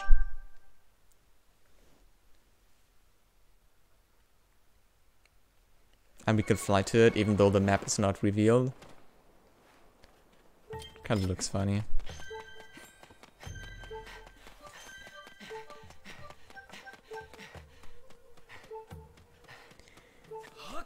And we can make our way to where the trial is. And voila! The trial is actually there. Which is pretty nice. So, the Lanayru trial. So I talked about how the Farron trial only spawns if you have Pharaoh's Courage. But that only applies to that specific trial gate. I don't know why they did it differently, but this trial gate always spawns in Lanayru, no matter what.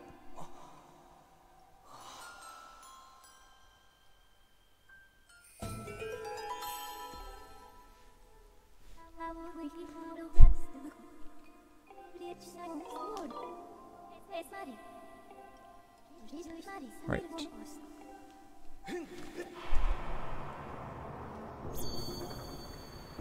Another trial. Yes. So yeah, in any percent you just totally ignore everything here in Lanayru. But this trial gives you the claw shots.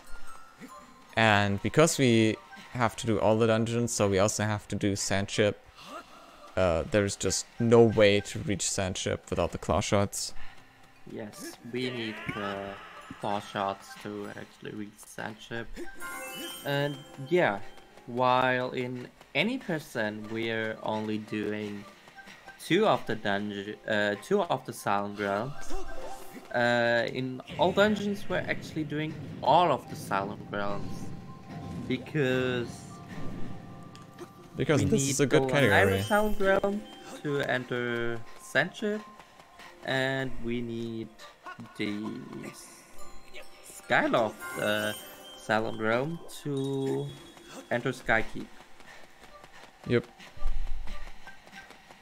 And we still need to get the Water Dragon Scale to get to Ancient Cistern, and we also need the Fire Shield Earrings to reach Fire Sanctuary. So yep, all of the trials have to be done.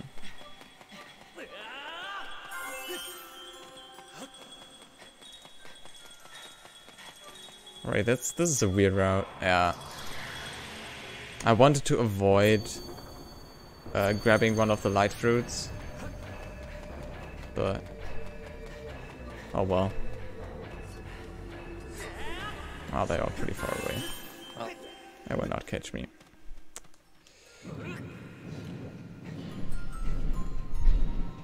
It's not even that bad because you want to be seen intentionally later on, so it's not even that much of additional cutscenes.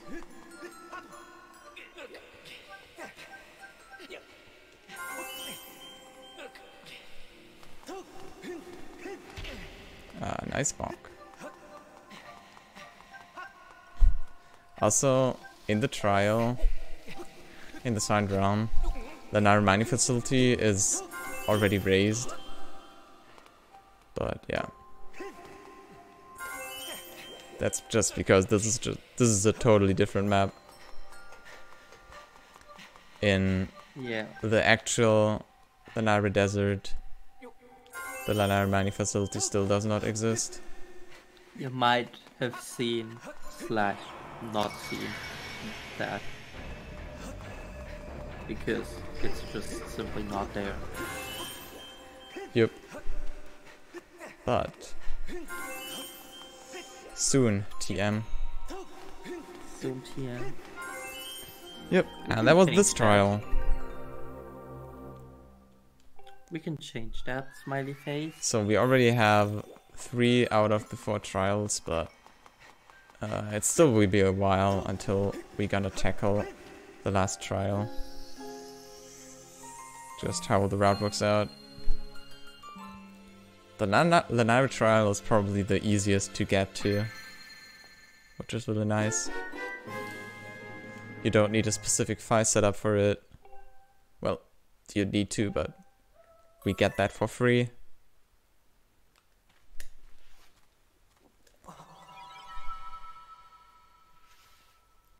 Alright, so now it's time for two crazy RBMs. Not RBMs, but 2 back in times. Also, shoutouts to Phi not having a text here, because the text only exists on layer 2, and we're on layer 1 right now.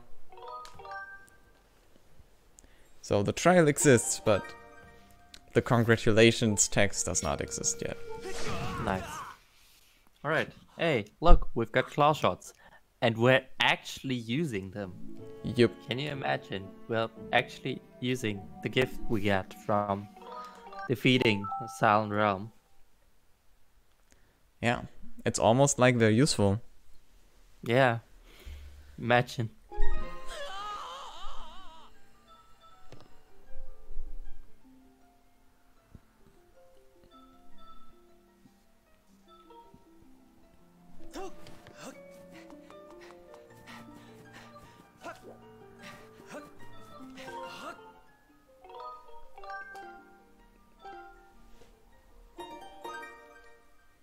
Right, but now we're going to Farron again. So again, I'm just saving file 2 to load in the loft wing. And then I'm calling my loft wing with file 3. So I load into the sky, but I have to make sure to select file 2 before the fade out. So it loads me into the loft wing tutorial. And since we have prepared file 2 with the Elden Light pillar, we are in the Loftwing tutorial, but can also fly to the Elden Light pillar. Alright, so until we reach Farron, that would be the perfect time to block something with Quick Pika. Alright, that is absolutely no problem. Delightful indeed. So something I'd like to do a little reminder. Since I was gonna say we're halfway, quote unquote, through the run. I mean, if you compare it to the current time with the estimate, but not. I mean, the point is we'll soon be halfway through the run. I have like no idea where I should be, but it means that we're getting closer and closer to the very next run, in which there's a very interesting incentive, or rather should I say bid war, excuse me about that, which is for the Hamtaro run. One is for the name of Bijou, and one for the name of Hamtaro. So there is Mary at $25, and there is Larry at also $25. So there's both both the same. That's interesting. So let's see where that will go. As I said, we're almost halfway through the run, so time is running out, but it's not too late yet. A difference can still be made on that bid war. So let's see what happens. And remember, all of this is going towards Save the Children, which is an awesome cause. Shoutouts to the Wii Motion Plus tutorial. yeah. So for some reason, if you go off the splash screen there, nice fight text. You can get a soft lock from the Kikvi Elder, because he talks to you, and for some reason it soft locks.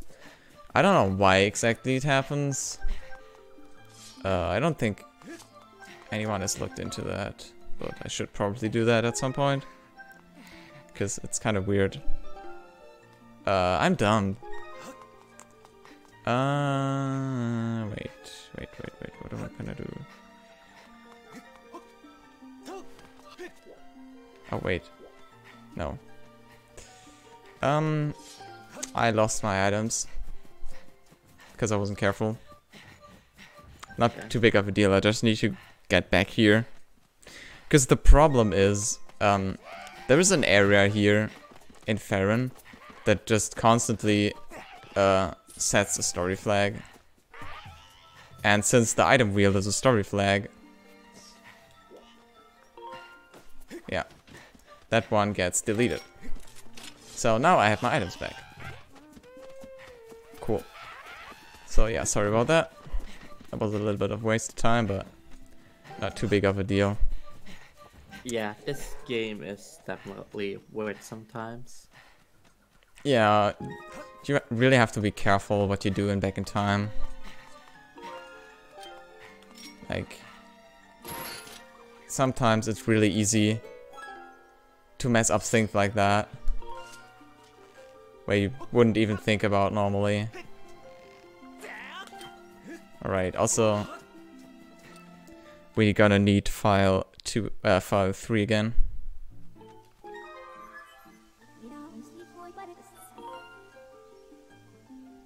Also, fast text is even slower if it lags.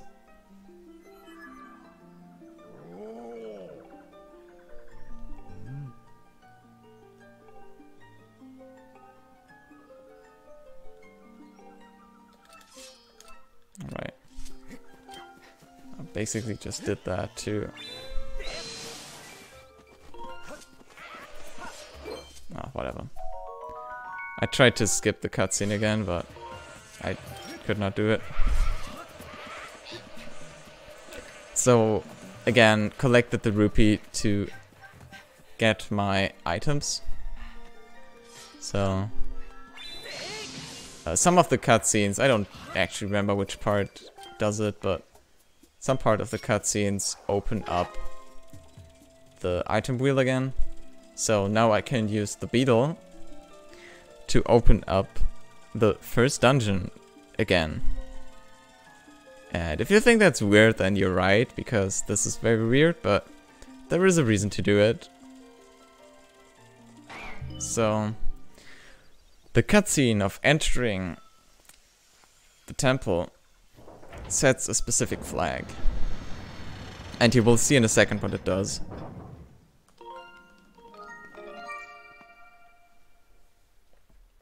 So as soon as I load in, you will see that Lanai mining facility rises up.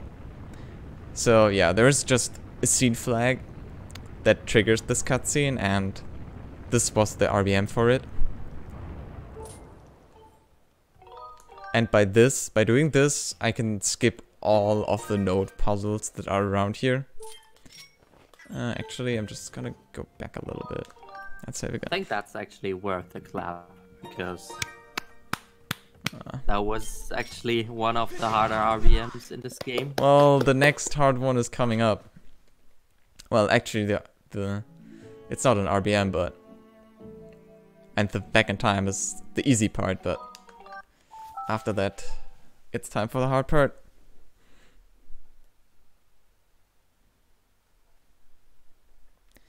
So yeah, we just raised Lanai mining facility, and now it's time for something completely different. So yeah, we're not doing LMF right now. Why would you? Yeah, that would make way too much sense. From what we've seen so far, we've done a lot of stuff, but immediately after we were like, nope, I'm out of here. I'm just gonna do something completely different now. Yeah, I'm bored of this stuff. Give me some new toy to play with. Yeah. So we did the Skyloft Sound Realm. We went to Farron. We did the Farron Sound Realm. We went to Lanairu. We did the Lanairu Sound Realm. We raised LMF. Yep. And now we raised LMF. And yeah. And now we're doing something totally different again. So first we're gonna go do the exact same thing. Going to Farron again. So yeah. The unfortunate thing about Back in Time is every time you do something in Back in Time, so something like an RBM or a bit warp, you have to leave Back in Time, and basically everything you've done, like, you can't save any progress in Back in Time, so you have to start every time from the same entrance in Skyloft.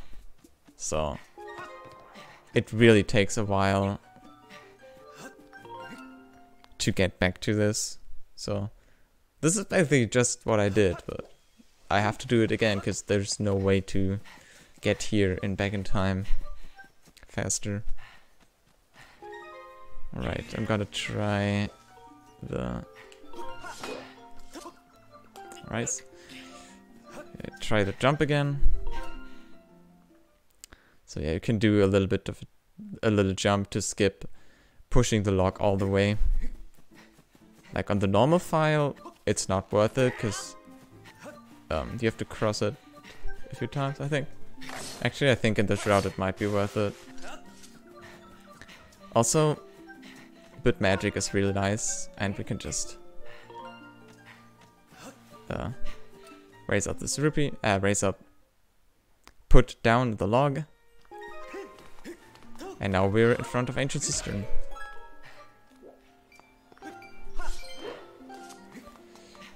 We're gonna grab the rupee to load in the water dragon scale.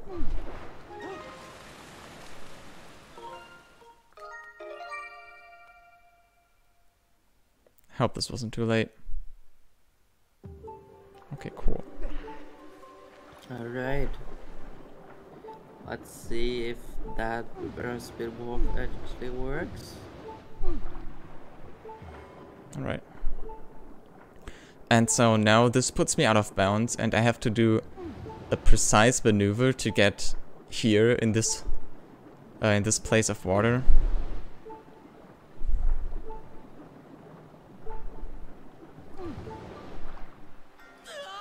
I hate my life. So yeah, I just messed up. I need to do it again. So this is what I'm worried about. So this is probably the hardest part about this run, at least in my opinion. The unfortunate thing is that I messed up the easy part and not the hard part. Oh, that's okay. I just need to do it again.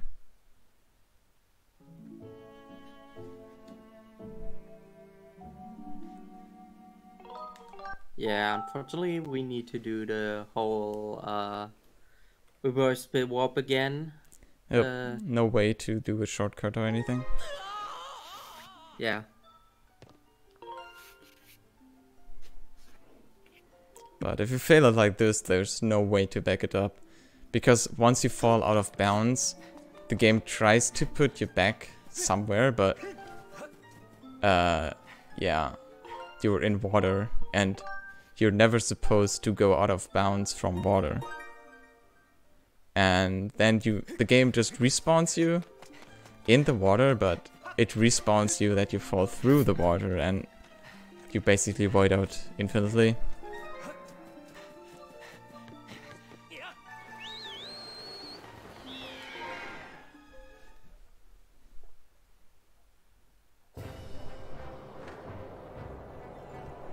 Yeah, it's fine, I can just do it again, and I just need to do the last part a little bit better, and then it should be alright.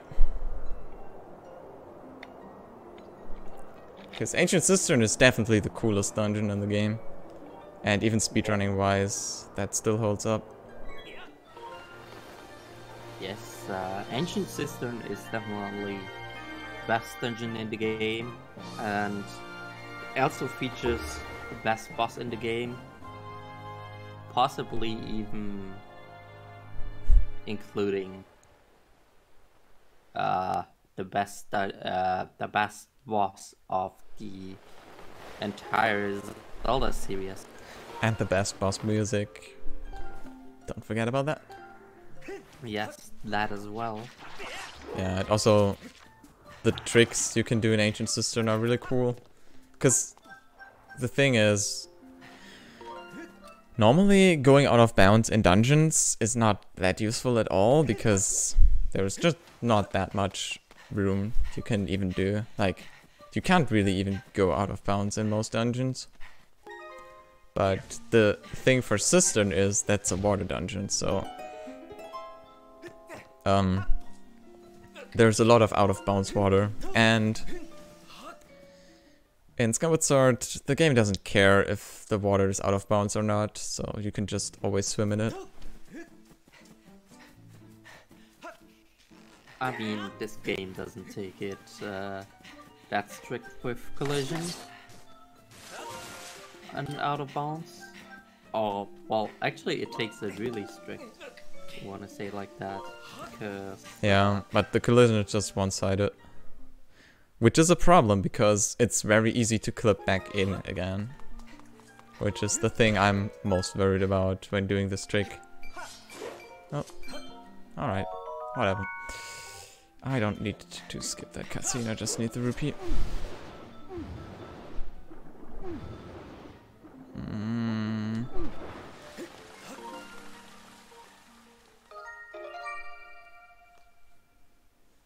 I hope this works.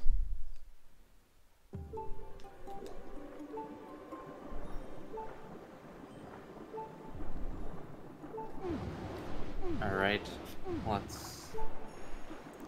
Right, time for the revenge.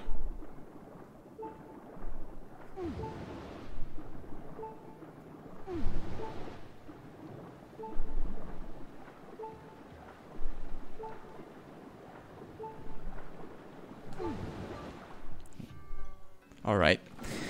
Alright, I got it. Nice. But instead of actually going down, I'm just gonna climb back up again. Because, yeah, climbing all the way down is really slow. And so yeah, I can save at the statue.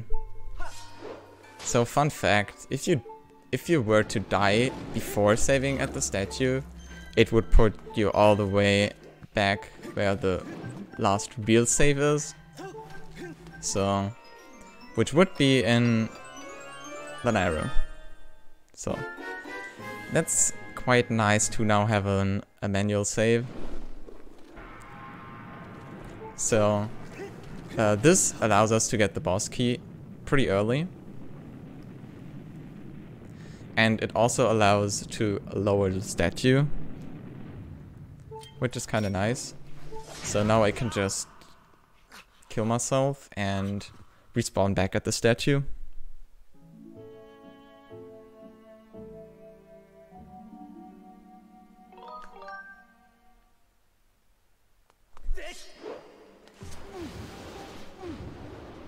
Which is also nice, because it gives you back all your hearts.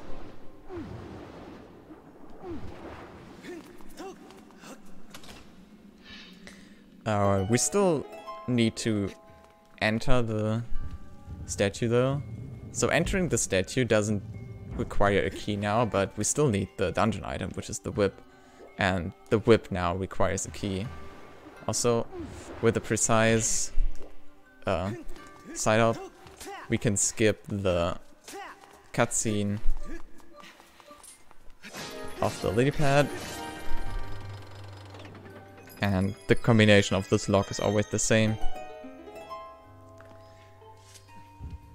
So I just need to memorize it. Yeah, now we're basically just going through this. Yeah, but through these few rooms to get the key. there's one more very important thing that is left to do here. And that is collecting a green rupee. I always bonk there.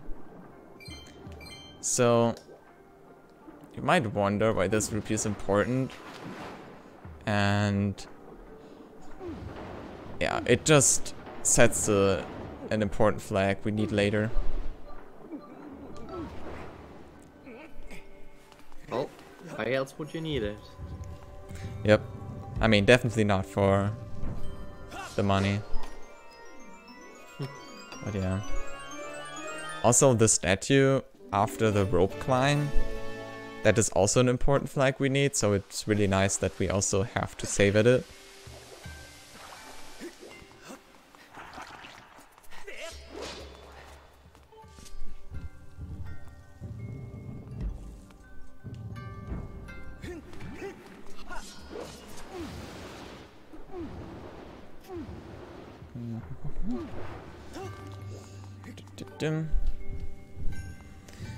So, because the statue is lowered,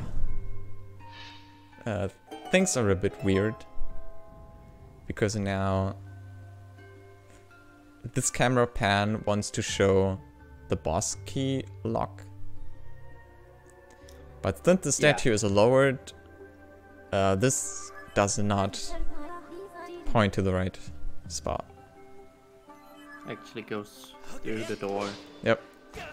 And since I have 6 hearts, I can just do jump slash down here, which conveniently deals 2 hearts of damage.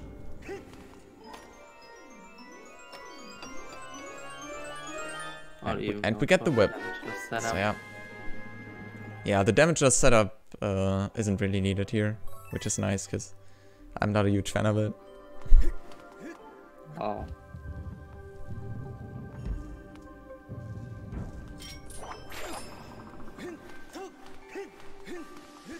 And now we can go all the way up.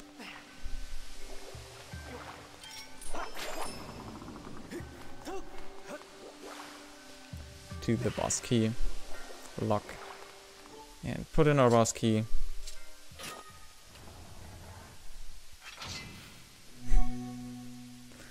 Yup.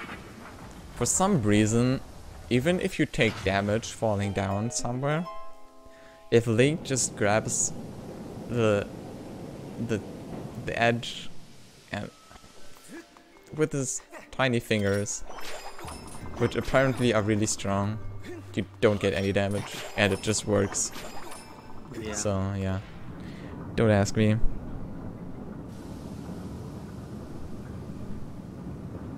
I mean, grabbing something doesn't hurt you, has been falling on your feet.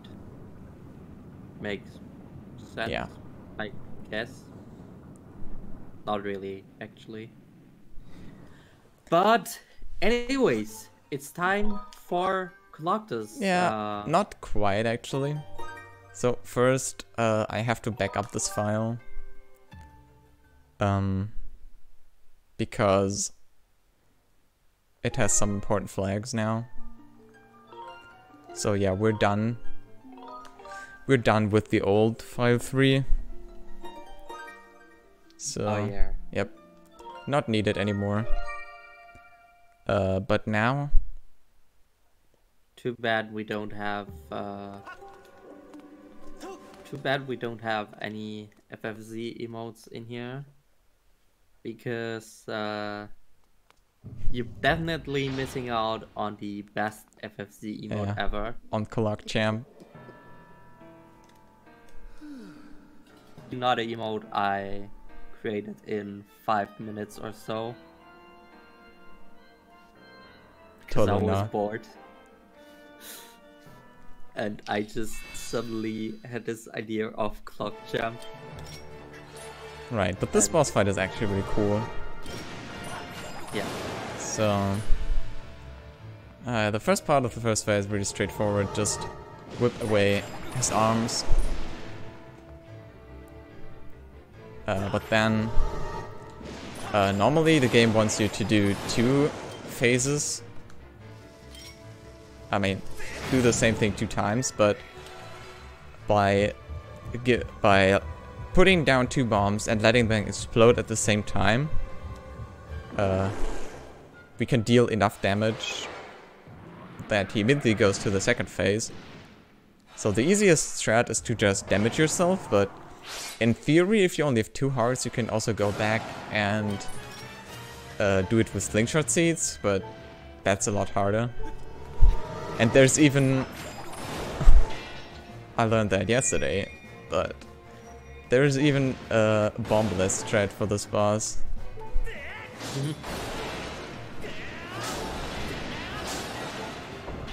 Yeah, Shoutouts I to didn't skipping know- bombs.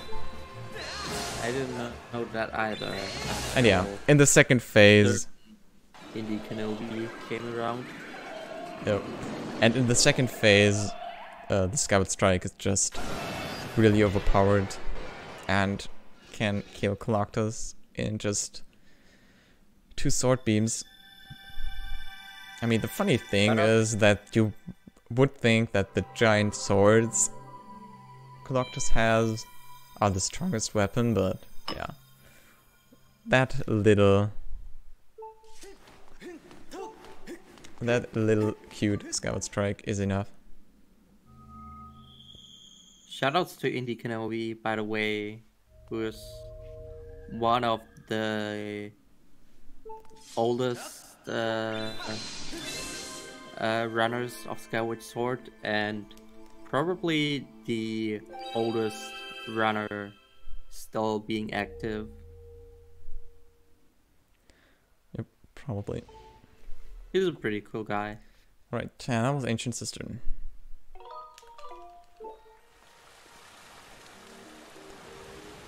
And now we meet the Water Dragon, even though we never met them before. But yeah, she's like, hey, you might be the chosen hero after all. Because with the reverse bit warp, we did not only skip like half of the dungeon, but we also skipped like everything you normally need to do to open up this dungeon. Because normally what you need to do is you need to get sacred water in Skyview 2, so do the whole dungeon again, and then swim through Lake Floria. Oh wait, no. First you have to go to the Great Tree, and then you can even open up Lake Floria. And then you have to give it to the Thunder Dragon, which then finally opens up Ancient Cistern. Even though there are ways to get to Lake Floria early, you still needed to get Sacred Water for the longest time, but with this reverse bit warp we can finally skip that. Because the waterfall is just not there in every layer. So this is actually something where layers are nice, because they work in our favor. Alright, and so we started by raising LMF, so time to go back to Lanayru and do it, right? Not quite. So we could do LMF right now, but we'd rather do something else. Since we have the claw shots, we're on our way to the Sand Ship.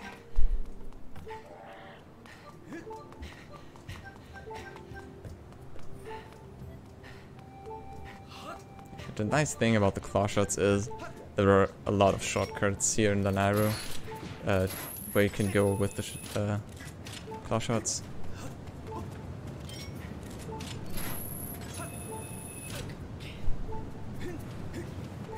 Hey, now we're actually making our way to the Sand Ship. Yep, to the Sand Sea first. So, yeah. Those of you that know this game, you know, getting from here to the Sand Ship, there's like this task that is like, which is so long because it's basically like a scavenger hunt. You have like, you need to go like first you need the ancient sea shard, then you need to go to the shipyard. To the ancient Disneyland, you mean? Yes, ancient Disneyland, of course. Then you need to go to the pirate fortress, and then you finally get then you finally get the option to douse the Sand Ship. Yep. So that's all pretty Small long. Spoiler, we won't be going through the whole quest. Yeah. So the Sand Sea is pretty cool. There are a lot of fun things here there. I mean, even though Ancient Disneyland is an auto-scroller, it's still fun because, I don't know, I like the minecart thingy. And yeah, Pirate's Fortress is also pretty cool. Even though, I mean, it was even cut out of 100%.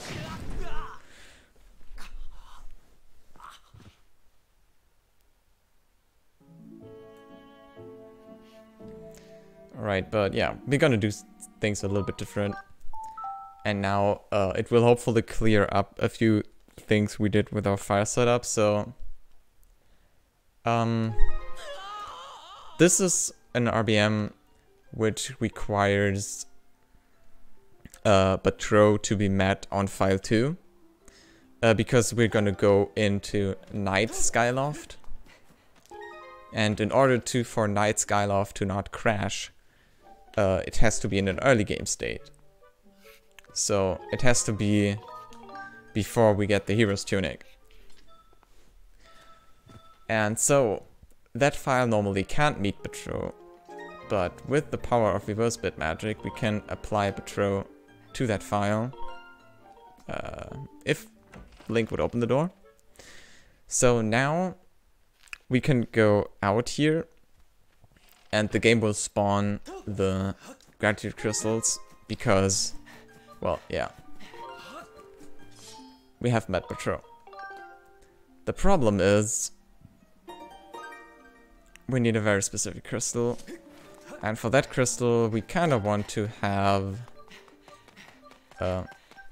our trusty friend, the beetle. So I'm saving file 3. Also, you can see the Elden Pillow there, because this is file 2.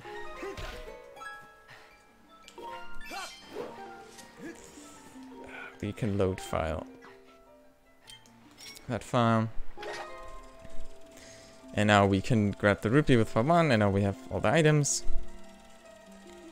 And now it's time to grab the gratitude crystal. So gratitude crystals are really powerful, because there are just so many of them. And after you've met Batro, you can get a lot of the gratitude crystals. I mean, we don't care about the crystals themselves. We just care about the flag they set. So now when I collected the gratitude crystal, the game sets a flag to make sure I don't collect that crystal again. And with the power of reverse bit magic, we are able to apply this flag of the crystal to another map. So now I applied it to the Lanayru Sandsea. And you will see in a second what this did. A fun side effect of this, by the way, is you can actually dupe the crystal. Yep. Because the flag that you have collected the crystal does not actually get set on file 2. So you can just collect that crystal again and again and again. Yep. I mean, and if you think that's a fast way to get gratitude crystals, you can actually dupe the 5 gratitude crystal reward you get from finding Kukyo.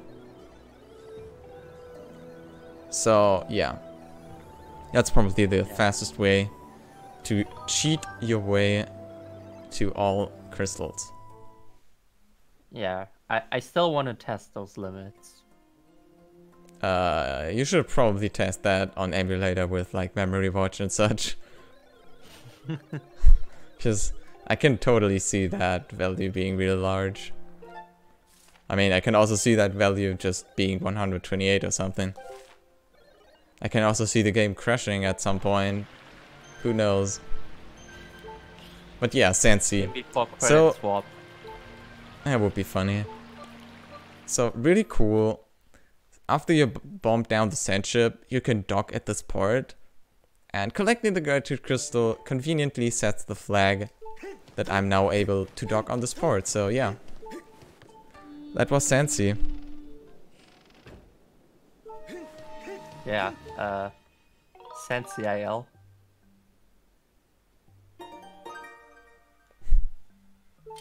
Yeah. Yeah, shoutouts to Gymnast86 for his CIL. Yeah, for also finding reverse bit magic and for finding a lot of the different setups. Yeah, he was basically the one who discovered reverse bit magic and who also discovered this specific use of reverse bit magic to reverse bit magic the Sensi, and jokingly he made this CIL where he just basically got on the ship, got on the boat and drove to the sand ship as fast as possible. Yep. And yep, while doing that, while you were explaining that, I did another RBM. So I talked to the shop owner after he has the bomb bag available. And that did something very interesting to Sandship, which you will see in a second.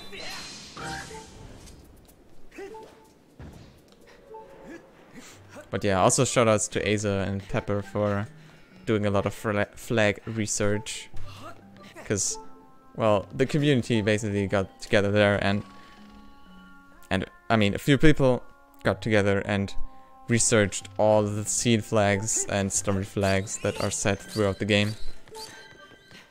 There are still a few missing, so if any of you wants to look into that, feel free. It could potentially be huge. Yeah, we should set some bounties for finding these flags. Brackets for low percent. It could be Yeah. huge for low percent. But We should set some bounties to find those flags. yeah. I should hurry up with reverse engineering the game. Alright, so this quest is basically just to get the small key. Fun fact, for the puzzle you normally need the gas bellows because otherwise you won't know the code, but well, the code is the same every time, luckily, so Yeah, same as with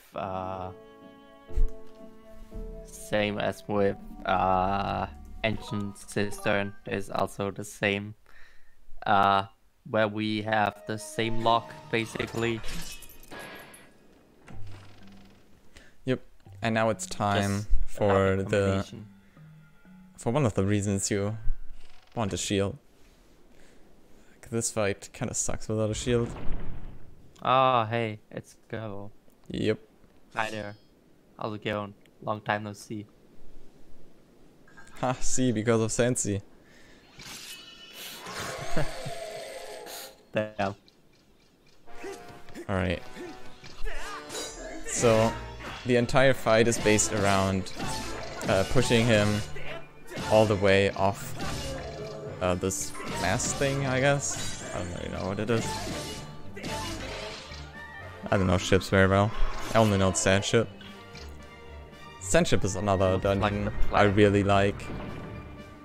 I mean, I'm definitely a fan of the time shifting mechanic. Right.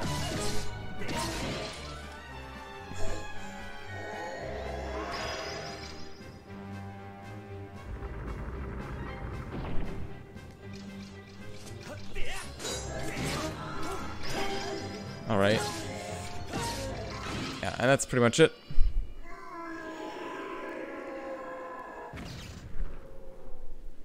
That fight was okay, I guess. Not the best, but we take those. Alright. Yeah, and for some reason Fi really wants to talk here. I mean, yeah, I also like this robot, I guess. Now we get the bow. Yeah.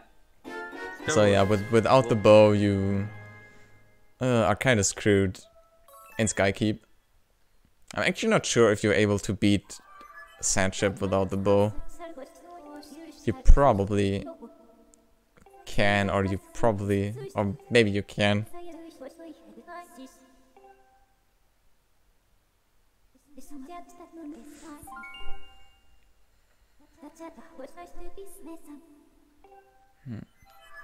Yeah, also, I kind of did my health management wrong, so I still need to take a little bit of damage.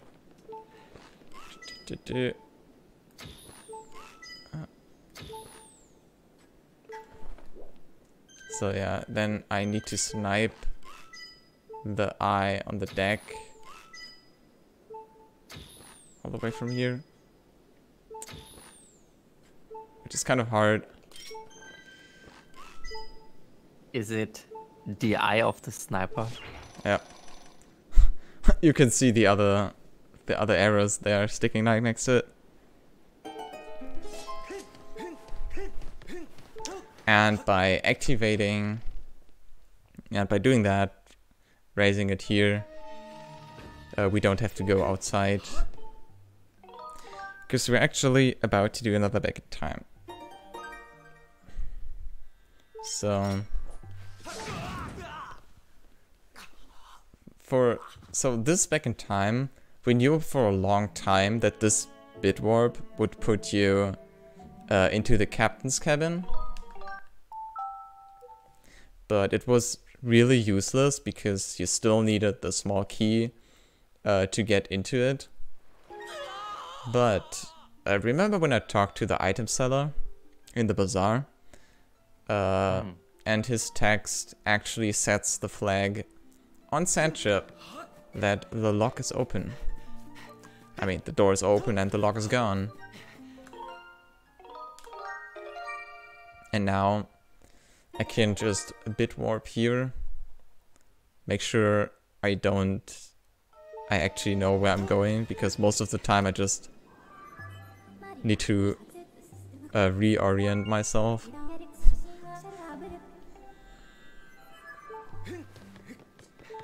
Also, another fun thing, a lot of things are unloaded, but if I go through the door, I just come back out again. And everything is loaded properly. It has to do with layers. Layers.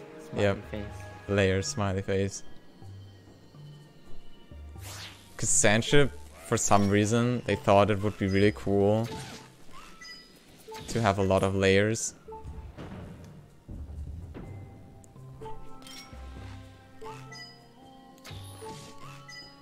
Yeah, Sandship is like a prime example of why layers are dumb.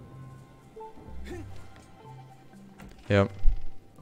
Because it also means that the boss key is not always spawned.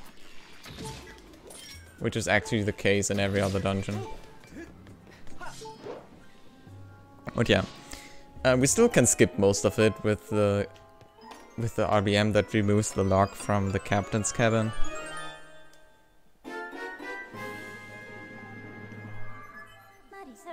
Yay, I got the boss key. Nice. And for some reason, Fi really wants to talk about this boss key because it's the first one we get, thinking face emoji. It's kind of weird how that works out, but I don't know. She just really loves the shape of the key. Probably, I don't know. I mean, I don't wanna...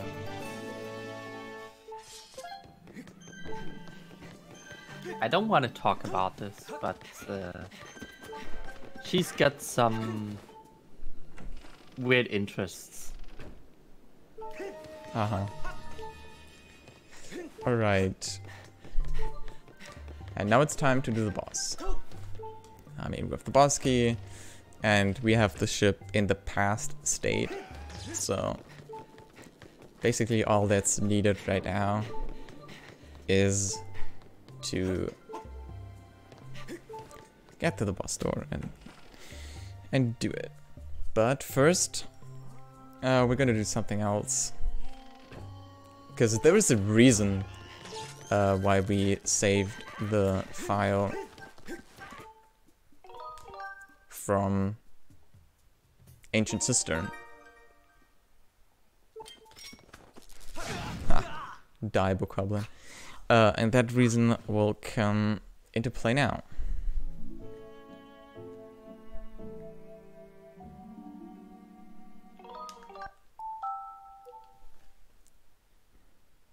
That bokoblin was brutally murdered. Yep. This is fine though.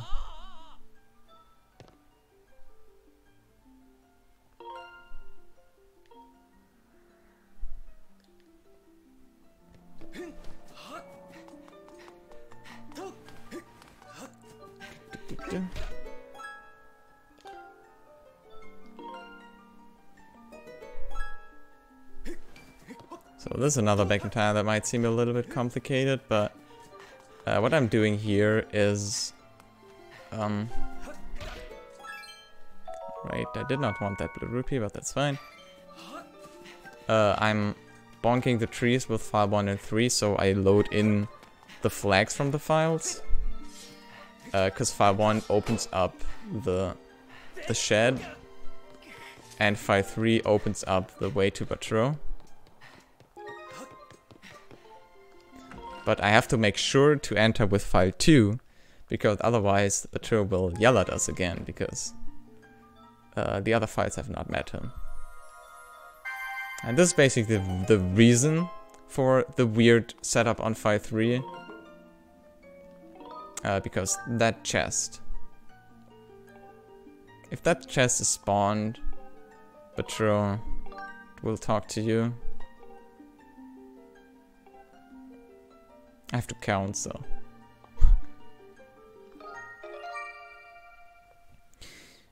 After the conversation is over, the game sets a flag, and that flag is really important. And you will see what it does. I'm not gonna spoil it, but for now, events will proceed as normal. Because after you've done everything is dungeon and opened the boss door, you might see that this boss room is really small. And there's basically nothing that happens here. So just the... I wonder what boss we could find in here. Nice bonks. And a lot of tentacles are there. Tentacles. Bonkers. And yeah, the ship might be about to die. Nah, this is fine. Yeah, but real talk, this is a really cool sequence. I like it. What could possibly go wrong? So yeah, also trying to roll here in the corners.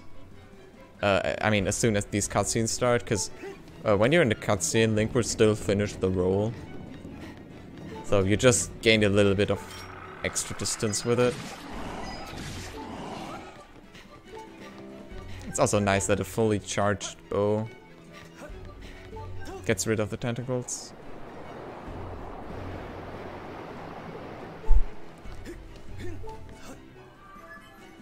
Alright, and now Fi is warning us about the evil presence on the other side of the door. So I'm already scared. I mean, such large tentacles, and now a warning from Fi. I mean, this has to be bad. This really has to be bad. So let's see how bad it is. Alright. That was not bad at all. Spoiler, it is actually bad, because welcome to the, well, not the worst boss in the game, but one of the worst bosses in the game. But how this works is, with Batro, we set the flag that the crest of the dungeon is hit. And for some reason, if you RBM that flag, and as soon as the crest loads, it would just play the cutscene to finish the dungeon.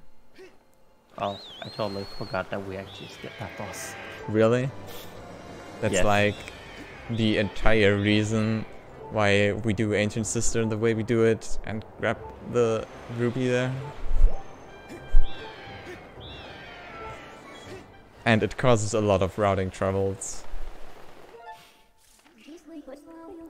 Alright, but now, since we're done with Ancient Sister, with Sandship, we gotta do the other dungeon here. Because we only have 3 dungeons left. We only have the Iron Mining Facility, Fire Sanctuary, and Skykeep. And that is... And we're actually gonna do the last dungeons in their intended order. I mean... Damn. Kinda. Even though we do this dungeon way too late, but the last 2 dungeons are done in order, actually. I mean, it's just for Skykeep, you need a lot of items. And for Fire Sanctuary as well. I mean, it's not that bad, but... Actually, Fire Sanctuary is just... What kind of items do you need for Fire Sanctuary? I mean, claw shots, but... That's not really the problem. The problem is rather that it doesn't fit in before anything. Yeah.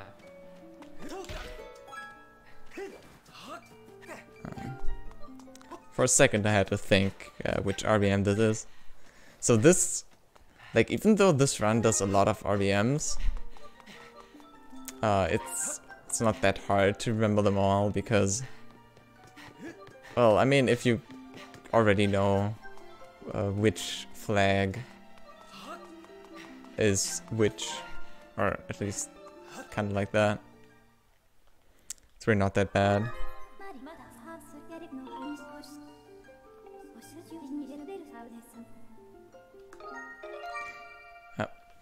And with the text of the first of the Alien Light Pillar,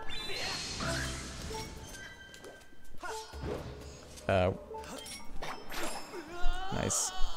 We can RBM that here, and since we totally skipped the Hook Beetle because we just don't need it, we have to do a little bit of a weird movement here with the whip to be able to open this door.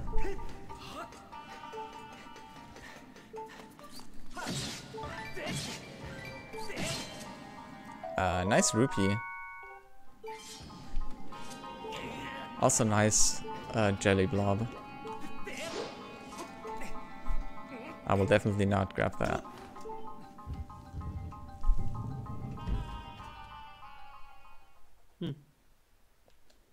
Right, so this RBM was for moving the last RBM was for moving a little box so we can get a shortcut to the Gust Bellows. We're now about to do a very special RBM, which will even skip more of the dungeon. So the reason this RBM is special is because we're not allowed to select any file at all. And if you move off the splash screen, the game loads all of the files in order, so file 3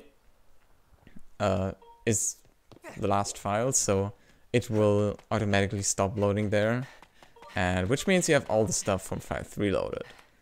The problem is we need nothing loaded. We basically want a really, really early game state. Because we're going into the academy and talk to a very lovely person. We've already talked before, like way at the start of the run. But now they're important again. And so I'm using the Wiimotion Plus tutorial so to not select anything. And now basically all my story flags are 0, so Fledge is here. Wiimotion Plus tutorial is actually the real MVP. It is. What would we just do about it? That's a good question. I think probably cry. Alright, I'm not sure if I need those bombs, but I'm gonna grab them anyway.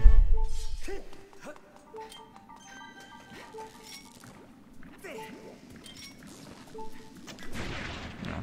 So you can get a roll in here and then jump over during the cutscene, but I missed the roll. Not too bad. Just a little bit of time saver. Right, and now we can go this shortcut to the gas billows.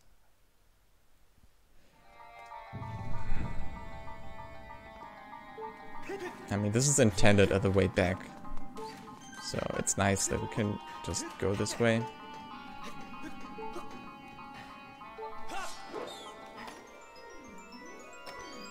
So this is basically, well, at least it's the last B item we get.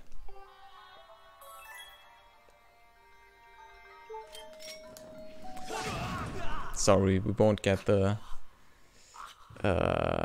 bugnet in this game and this category. It's bad, man. I mean, that would actually be funny if there would be an RBM that requires the bugnet, so you have to get it. That would be really interesting. Alright, and Fletch opens up this gate, so we can go here. Real nice of Fletch to do that for us. Yeah, shoutouts to the TV for wanting to shut off. I mean, basically this part is just an auto-scroller. There's nothing you can do here. Due to that would now be a good moment, therefore... this would be the perfect moment. Yep. Perfect then. So to remind everyone, SpeedCon 2020 is benefiting Save the Children, and specifically is donating towards their division on their action against the COVID-19 pandemic. After all, the pandemic has affected children in many, many ways, whether it be their education, their health, both in terms of the actual illness, or even their mental health, because that is also very important to think about. And Save the Children puts a priority on mental health support for children and families worldwide by providing therapy, as well as working with parents to ensure a positive environment for them during this difficult period of the pandemic. And there are so many other things they do in order to help children and families all over the world. So yeah, they're definitely a great cause to donate for. And even beyond that, there's really fun incentives and bid wars for the rest of this marathon. And some of them that are coming up include, for instance, the name bid wars for the very next run, which you can check on the SpeedCon website. Dang. So yeah, definitely get those donations in and have fun with the rest of the run. I feel like it has been some time since there were last donations. Unfortunately, I missed this trick. Normally you can roll over here during the cutscene, but I was just a little bit too slow. Not too bad. Just sad. So many swag strats not gotten.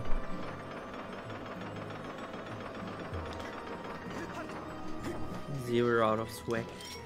Yeah.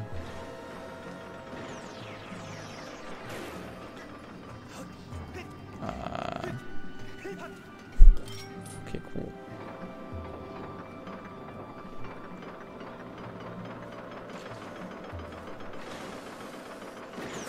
That guy over there can be annoying as well. Yeah.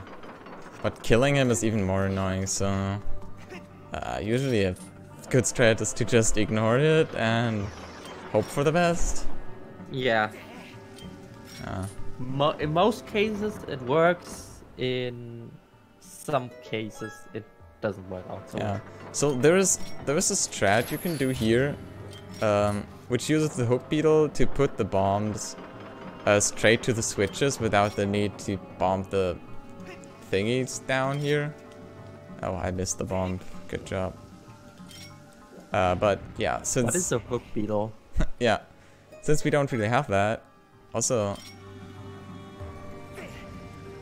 Cool. Oh. It really wants the last centimeters here. Screw your game. Wow. And of course, during this cutscene I can't hit the switch. Cool game. But yeah. Well. Shoutouts to this game. Jump down in the void.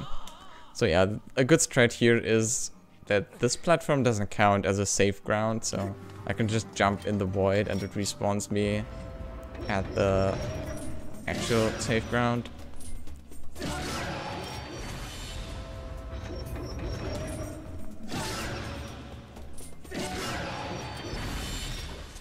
Why do I grab bombs? There's no need for that. The old any percent did the death warp here. Not anymore. Ah, nice. We're not doing something far more interesting. So The death warp now yeah, we're would just not leave you. yeah, because we're pretty close to the boss door, so we just need to go the last part here.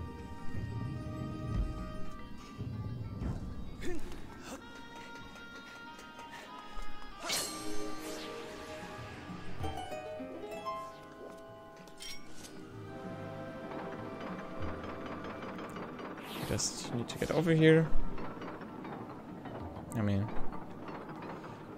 pretty much the only option here is to wait. We can make this a little bit quicker by whipping this switch, but otherwise,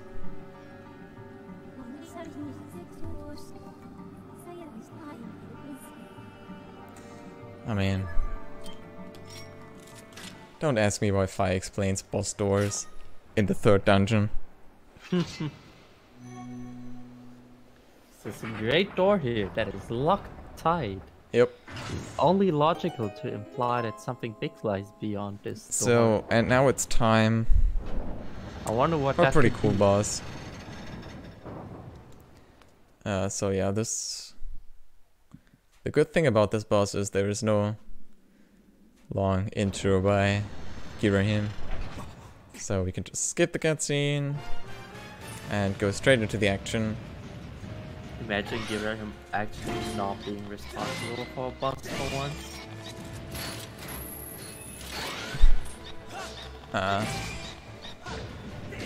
Yeah, this definitely did not work very well. So the main strat here is to push him towards the wall. And also to stun his hands as much as you can. If you're not down and like get caught by the hands. I was pretty okay with the first half, but now it's kind of problematic. But yeah, normally he goes underground, but if he's close to the wall and you stab his eye, he normally just moves back and is out of range for you to get before he can go like and do whatever he does there underground. But if he is against the wall, then a stab will just push him towards the wall again, because obviously you can't just move back, so you can repeatedly stab his eye and do the second phase really quick, which is nice, because otherwise the second phase is not fun. Yeah. Alright, let's take out our checklist of all the dungeons in the game. Skyview, check. Earth Temple, check. Lanai Mining Facility, check. I mean, it's already now checked, because I opened the door after the boss. Alright. Ancient Cistern, check. Sand Ship, check. Fire Sanctuary, Skykeep. Those are the only two missing dungeons. Yep.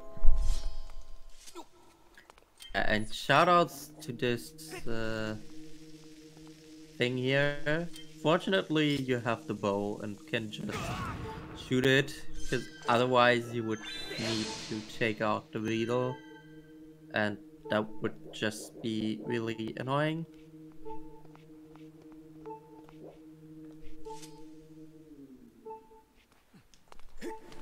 But yeah. Yup. And Yeah, now it's time for the harp. So if you have something to say, go ahead. Oh, yeah, I just wanted to remind everyone that if they ever want to access any information about SpeedCon and Save the Children, or just specifically, yeah, information about the marathon, there are many commands that you can use in order to access them. There is the obvious exclamation mark donate, which is the main one that will be really useful in that sense. There is also exclamation mark incentives, if that's what you want to check out. And if you ever want to check out the schedule itself, you also have exclamation mark schedule as well. Because after all, it's quite important to actually know the activities that are happening this weekend, because there is a lot happening. And so, as I was saying just a bit earlier, there is so much happening in terms of incentives and bid wars to donate for. And so if there's, for instance, a particular incentive you want to donate for but don't know when you can expect to see it, if you donate for it, well, you can check the schedule for it.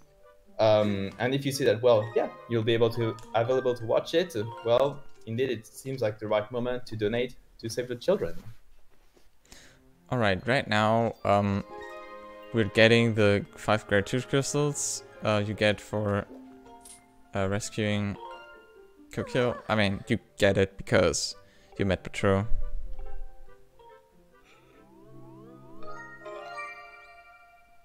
I think that worked. I'm just gonna double check though. Alright, yeah.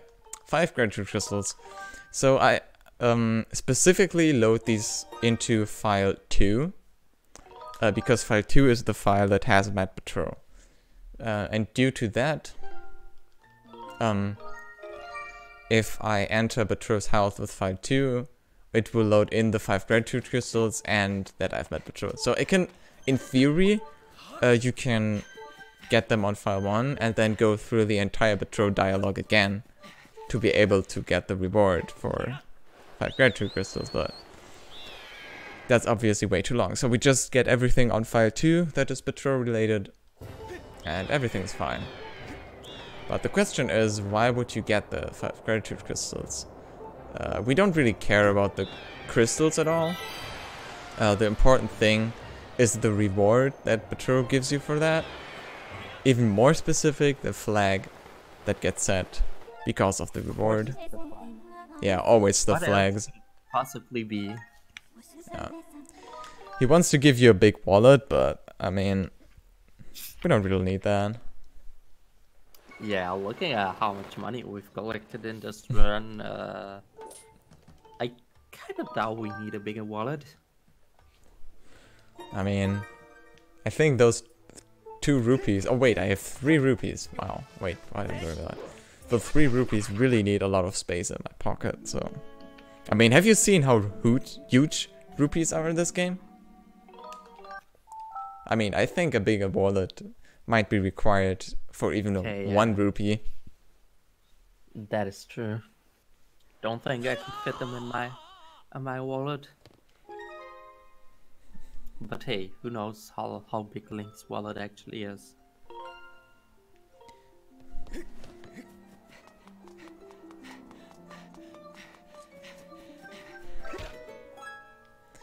Right.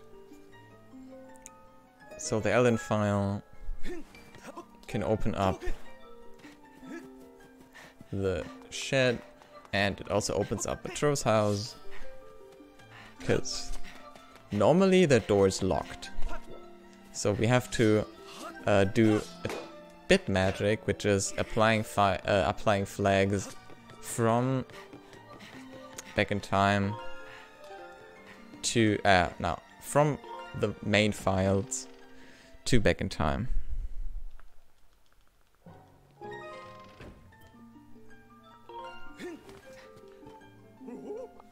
I've gathered quite a lot of gratitude crystals.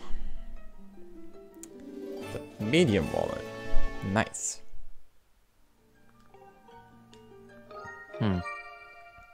Alright, and because this area in Elden is special and automatically commits everything, so automatically persists everything we do with reverse bit magic, we just can die here and reload. You still need to reload though, because just changing the flag won't cause the trial to magically appear. But if you reload the area, all of the objects need to spawn again, and then the trial sees, oh hey, I'm supposed to be open. And there we go. The last trial. Alright.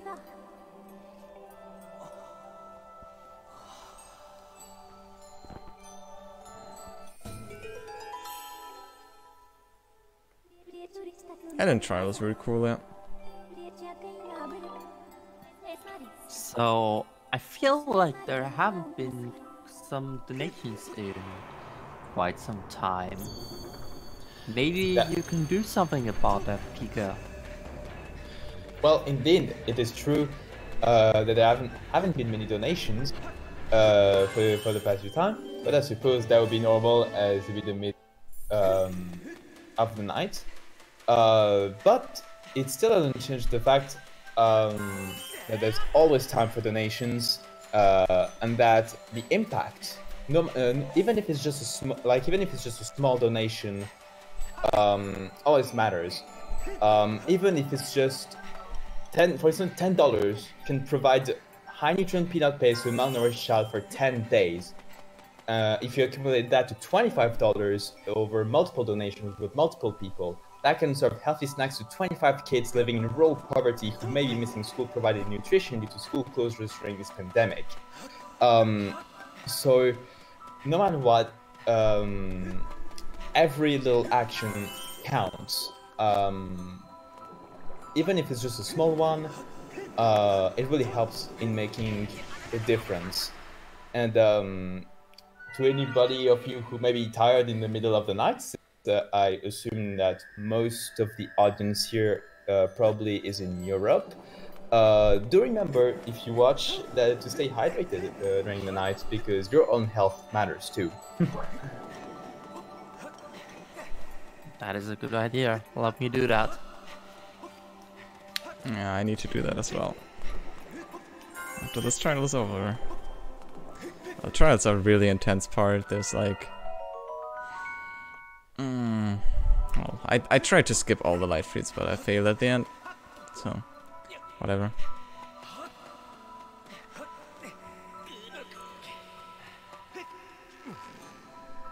Damn. So yeah, this rope can be quite tricky.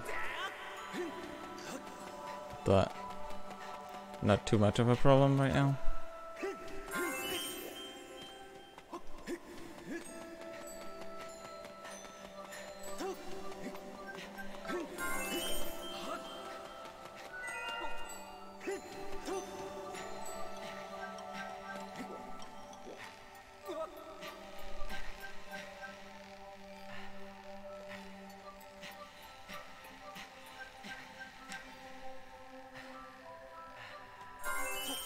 Alright.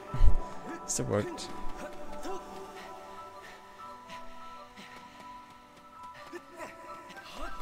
I think these trials pretty much speak for themselves. They're like a lot of minor optimizations, but in general it's just really optimizing the stamina management and not fading too much so you can catch all the cycles, which I totally did not do.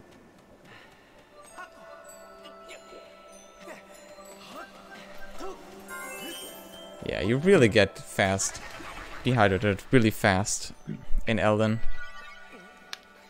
Are you telling me that stay hydrated bot always just reminded everyone to stay hydrated, but never hydrated himself? Probably. This is the biggest irony of it all, unfortunately. Yeah. Damn. F for the fallen soldier, for the only true stay hydrated bot.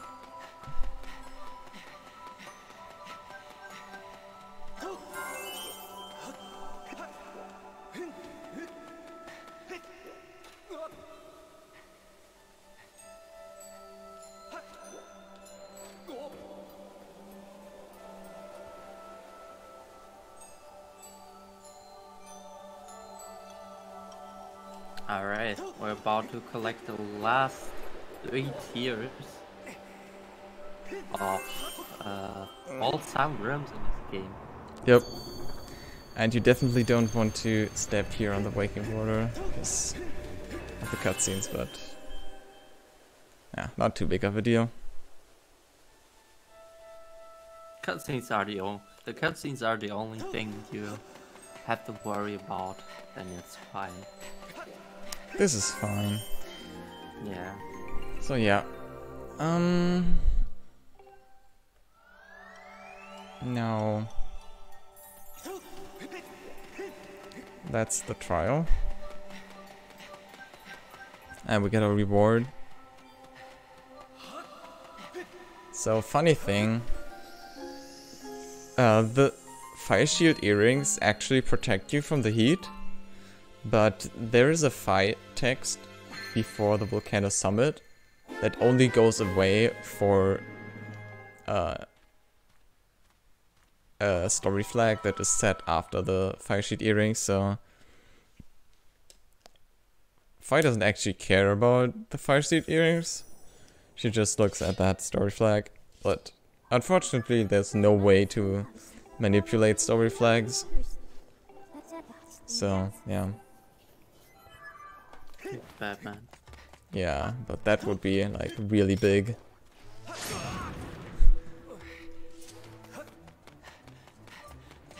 Alright. We've got another big RBM coming up.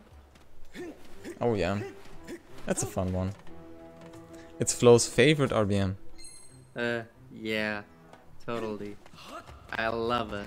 I absolutely love it. So yeah, we kinda don't need that much health though. I'm damaging down here on my way to Summit. Cause I mean, who would have thought we die here again. So if you played this game casually, you remember that if you like reach nice Amber Relic. If you reach the summit normally and reach Fire Sanctuary normally, there's... Dude, this is my second Amber Relic. Nice. If you reach Fire Sanctuary normally, there's this big frog that needs to be watered, and you need to call Scrapper and get the water basin from the water dragon, and then come back and do the entire Scrapper escort and such. Yeah, we really don't want to do that because, yeah, it takes just way too much time to do that. So we're doing something different. And also because we did not actually heal the water dragon, we can't get the water basin anyway.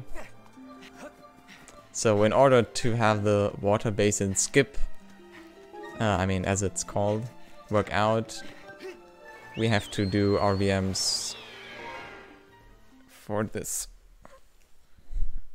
So, we're going to Farron, but we're actually not staying there where we belong.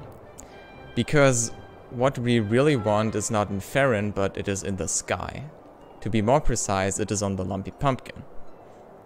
And the problem is, if we load a layer that doesn't have the boundaries of the Loftwing tutorial, the game crashes. But if we load the only layer that doesn't crash, which is the Loftwing tutorial, well, there are the boundaries and there's no way to escape them. Well, it turns out there is one way. And so if you return to the sky, there is a short period where Link calls his loft wing. And then he actually lands on the loft wing. And for some reason, this loads in the story flags. So what we're gonna do, we're gonna go to the sky with file 2 because that doesn't crash and loads us in the loft wing tutorial again. But now I opened file 3 and file 3 is able to jump off the loft wing. And because going on the loft wing updates our story flags, we can now jump off the loft wing. So the entire trip to Farron was just to get this ability, and you might question why would you even do that? I mean, now I can dive, but as it turns out, the boundaries only apply to the loft wing. So as long as you are on the loft wing, the boundaries will always snap you back to where you're supposed to be. But if you're just diving, the game won't reset your position. So you're free to do whatever you want. And that whatever you want includes diving straight to the lumpy pumpkin. So that's what I'm doing right now. So yeah, the diving is just something. It's a little bit weird, but you get used to it. I mean, Yeah. At least in my opinion. And yeah. Can So get the used good to thing it, is that the door of the lumpy pumpkin always work normally. So yeah. but it's like We can just go in here and sleep because we want a gratitude crystal. Also, I was scared there for a minute that you would actually take another 2 hearts of damage. I mean, the max fall damage is 4. Yeah, but you were like falling on the roof and then... Ah, no. No, that's actually a strat to...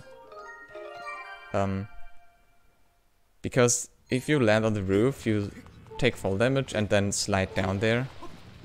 So the get up animation is just shorter. Alright, and now we're gonna get in here, refill, and now it's time for water, so stay hydrated, everyone. Yes, stay hydrated. Do remember, stay hydrated. Keep yourself healthy. Yes. Alright, so this very long RBM, as I said, put out the flames in front of Fire Sanctuary. But there is a problem. So there were actually it turns out there are 2 flags that are responsible for the flames. And one is a story flag, so we can't RBM it. And this one causes the scene flag to be unset. So now, if I would enter, if I would leave and re-enter, the flames would be up again. So I have to be really careful to not do that. And that's easier said than done, because the second flames here are really dumb, and I hate them. And I fear this moment every time. So I take very long to set this up, to not miss the water. Because if you miss this water, not only you have to get more water, and you have to do the lumpy pumpkin dive again, and yeah. Nobody wants that. Yeah, that would kind of suck. Yep, but this is everything. Now we can enter the...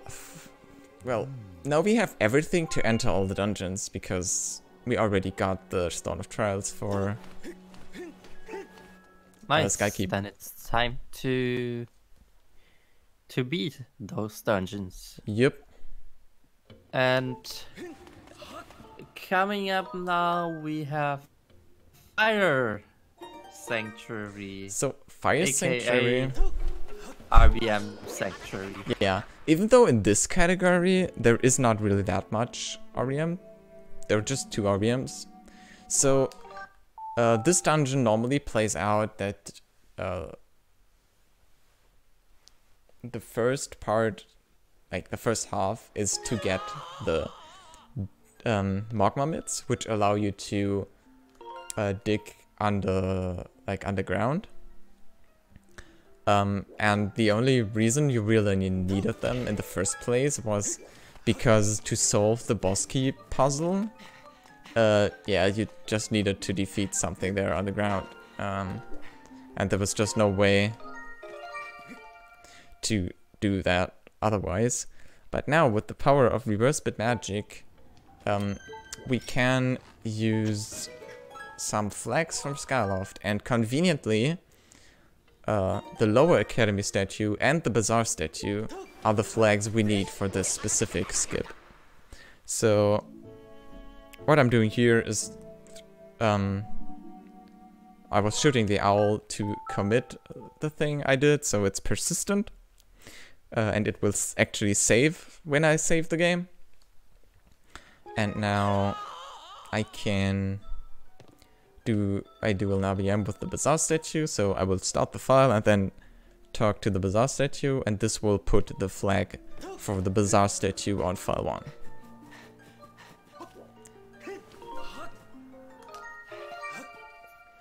And then I'm gonna do another commit, so gotta shoot the other bird statue, the old statue or whatever. And don't question those hitboxes, they are terrible. Alright, and don't forget how to do this. So this is also one of the more tricky parts.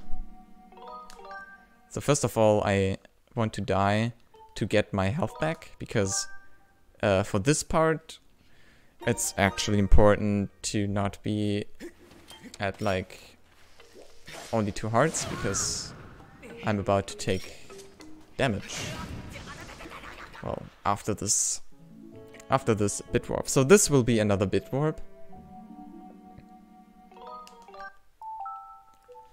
And so this is probably one of the more interesting parts. When's the last time we performed something like that? Sandship. Well, yeah, I guess. Sandship's still... Yeah, Sandship's still quite some time ago already. Yep. Alright, so again, I bonked the tree here to open up the gates. And I have to select file 2 so that they are open.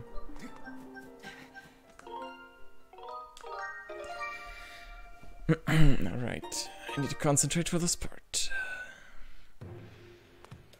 So this puts me pretty close to the boss door actually, but this is like the unloaded part of Fire Sanctuary. So yeah, I have to make sure to not screw this up here.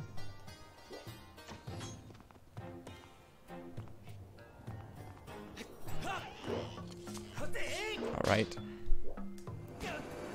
So this is why I needed the hearts to do this jump down there. So a lot of their stuff is unloaded. So normally there are void planes that void you out, but because I'm in an unloaded, like in the other map, that doesn't affect me.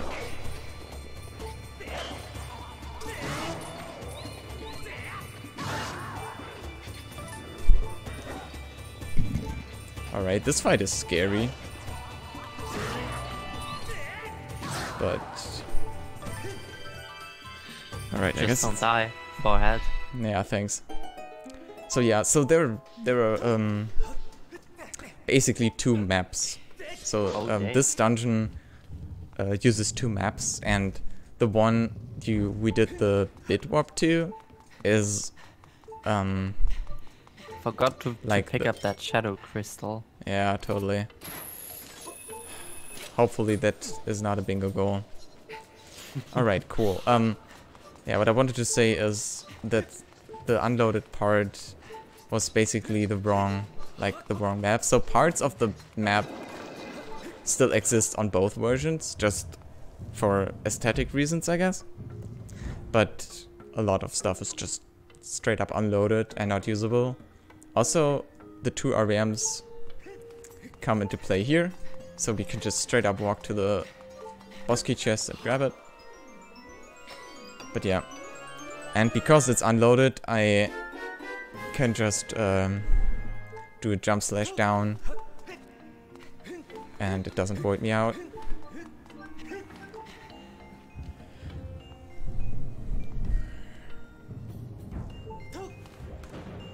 And that's basically the puzzle here. And we won't even get the dungeon item here.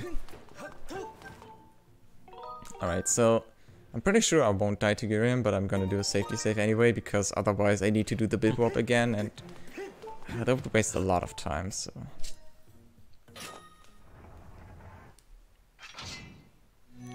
Yeah. So that was the last boss key. Basically the last boss, because Yeah.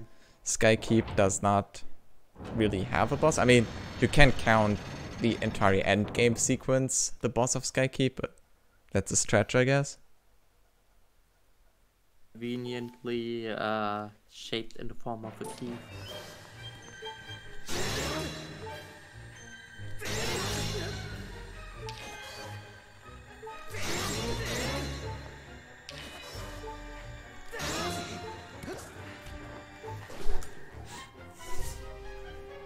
Alright, so for this fight, we also really hope that there won't be any darts, because darts in this fight really suck. They're even worse than they were in Skyview. Yeah, this attack is just the worst, because sometimes he just doesn't want to jump into the air, and the jump into the air attack is the one you want.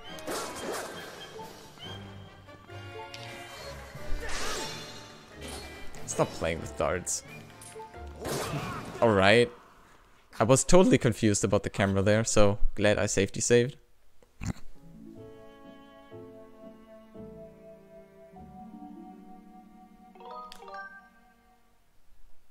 Oof. Okay. That's not too bad.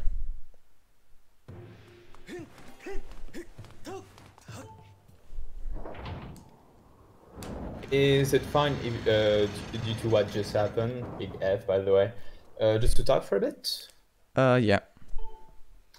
Okay, cool. So yes, we're now sitting at around 3 hours, about 50 minutes into the run. So as per the estimate, there's about an hour left for Skyward Sword all dungeons. And as such, I would like to remind that for the next run, we still have got a couple bid wars going for it, for the Hamtaro run specifically. Specifically for the name of Bijou, for which we have currently the option of Mary, and for Hamtaro that currently has the option of Larry, both of which are sitting at $25.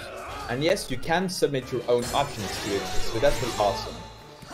And speaking of incentives, I just would like also to point out something. It's an incentive that already has been met, but I just would like to really urge everyone who's currently watching this run to definitely stick around, because if I recall correctly, lepelog, you do have an incentive after this run, don't you? Yes. So the incentive that was even met before the run started, so that's pretty awesome, by the way. To beat the game on the title screen, so... I mean, it would be pretty boring to just do the good old fights all the standard way, so it's time to spice up things a little bit. And I mean, you've already seen a lot of the shenanigans we have done on the title screen, so it might not be that surprising to also be able to defeat the final boss there. So yeah, exactly. You definitely want to stick around for that, and of course, as established with the runs that will follow after. Don't hesitate to type !schedule to check out what are the next runs, as well as !incentives to check what the next incentives are. Now I'm thinking, since we recently got denied the name Gruus at ESA, how about we name one of the hamsters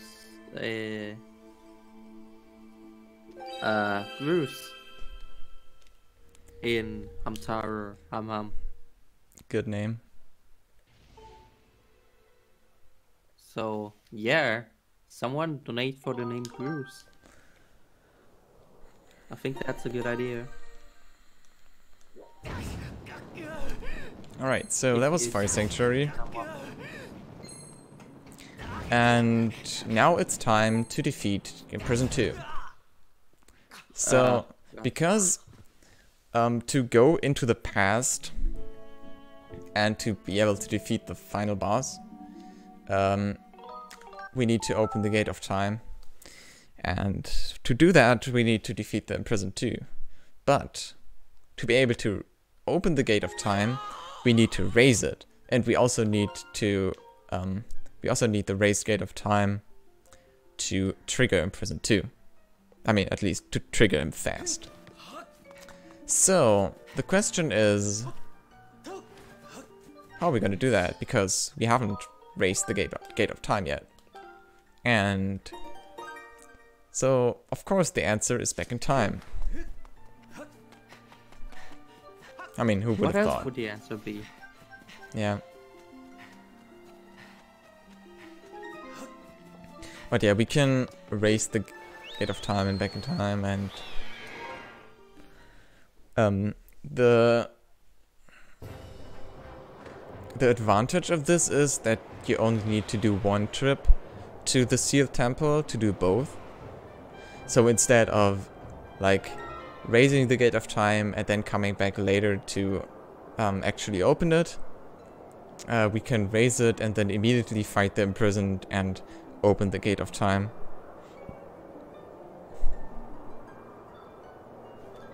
Alright, this should be enough to get.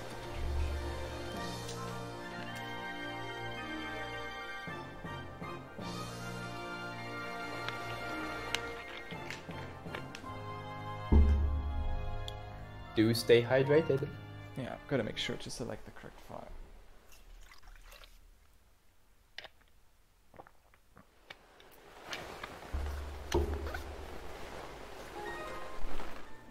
Oh yeah, also because we beat Ancient Cistern, there are now the railings here. Which are, by the way, required for Imprisoned 2 to not crash. So that's nice.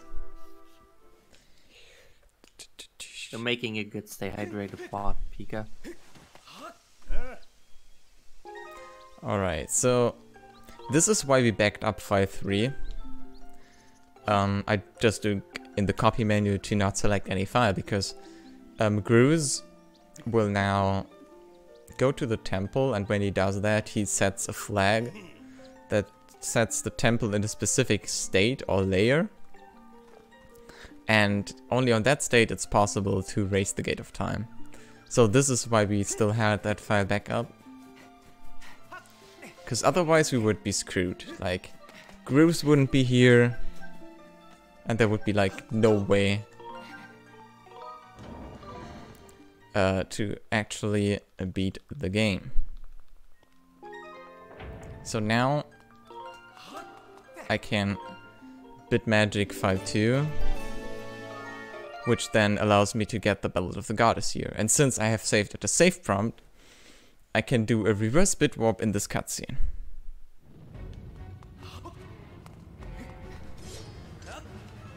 Also, something funny you can do here is you can stand in front of that Gate of Time, the closed Gate of Time, chant the Skyward strike, and nothing will happen. But it still set the flag.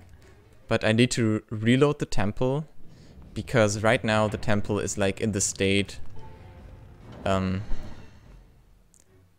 after getting the Battle of the Goddess, but on that state the Imprisoned 2 fight can't trigger, so yeah. We have to go out again and go in again. So now we can start this fight. And it automatically teleports me here because I already triggered the event.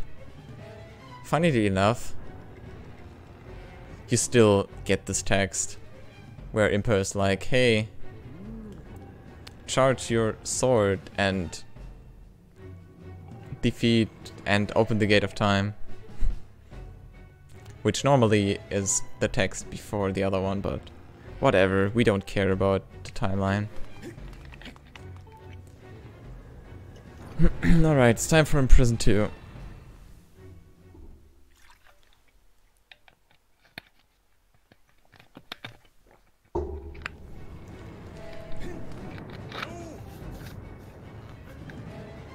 So Imprison 2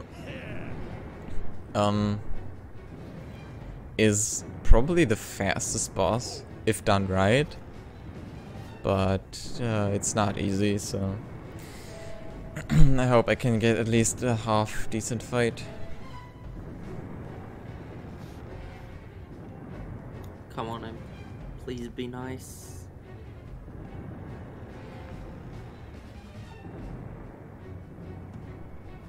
Can we get some last emotes in chat?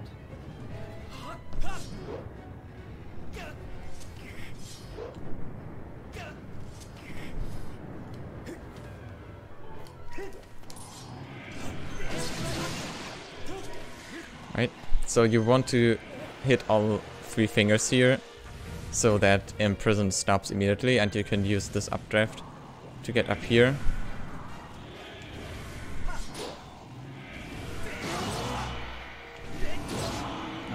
Did not get it. So what you want to do here is to do a specific jump slash so you can stay on the Imprison's head.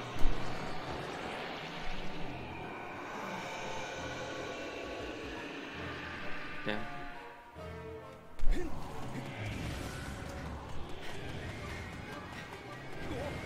Not too bad. Can still get the second one. Right, but now Imprisoned wants to climb the wall. And unfortunately this triggers the Guru's text, so yeah.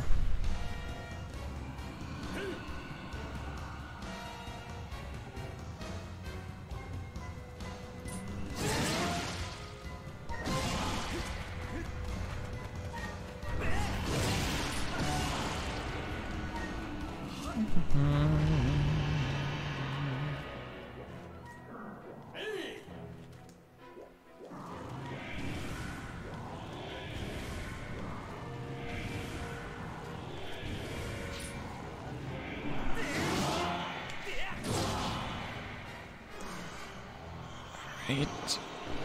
I hope I'm good.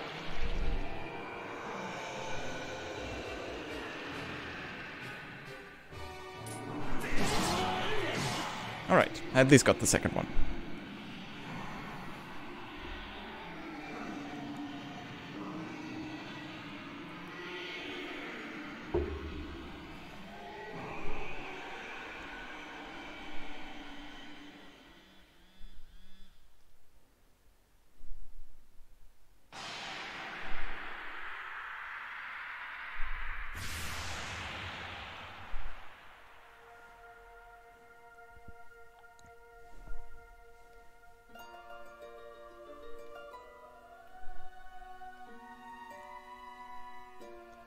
So yeah, if I would have gotten the first Stomp Slash as well, Cruz wouldn't even had a chance to talk to me, but this is still fine. Bruce gets the spotlight. Yeah, totally. Maybe he can get his big spotlight in Heartbreak, which is coming right after this run. And there's still the bid war going on for that, where you can name one of the hamsters gurus. I think that's a good idea, so please donate for it. But only if you've got some money left over. A hamster named Gruz would be the most legendary hamster of all time. Yes, I totally agree. This game is not called for nothing, The Legend of Gruz. Yeah. Speaking of being legendary, you know, in a way, donating to save the children, I can't talk anymore. It's better to really make any of us legendary. Any donators because their COVID-19 response that is really global. It really focuses on 4 aspects, which is health, education, protection, global coordination. They really seem to do so much in order to help make the world a better place for both children and families. So really, yeah, I mean, it sounds cheesy, but yeah, I suppose it's all a way to become more legendary all on our own. How to sound cheesy 101. But if it helps making the world a better place, well, it's worth it.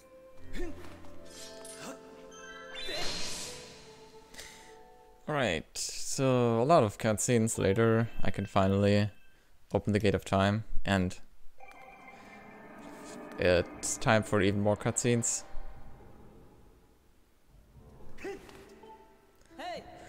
I'll just got the more text here, so that I can get the true Master Sword.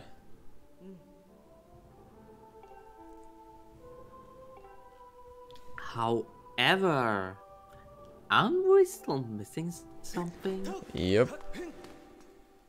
I mean, this is how you're supposed to play the game. You go here and then start the Song of the Hero quest. But if we would go through the Gate of Time right now, a lot of cutscene would greet us, so yeah, no thanks. So instead we're doing things a little bit differently. Instead of going back the normal way, we're gonna do it back in time. And the only purpose is to put us on Skyloft. So that we are able to enter the final dungeon, and it's the actual final dungeon.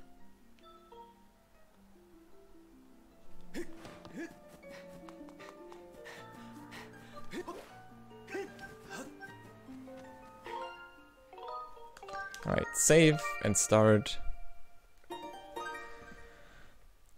Bit safe, so we are now saved here in Skyloft, back in time. And to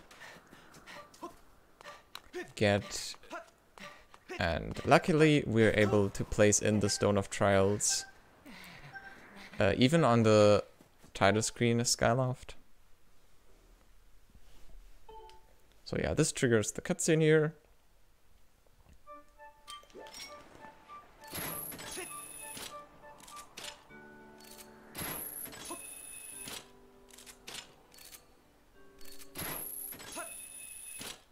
And with the claw shots we have, we can make our way over to Sky Keep. So Sky Keep is a really interesting dungeon with a unique design idea. So Sky Keep is this really big shifting puzzle where you have to shift these 8 pieces around and get all the Triforce, all the pieces of the Triforce. And what's really cool about this, that even casually, you can skip one room completely by just doing the puzzle somewhat intelligent.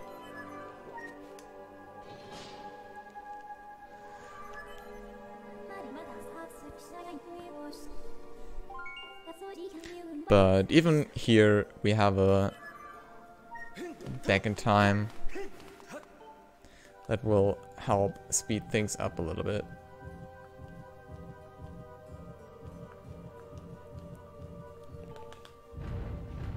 So also this solution is also the same every time.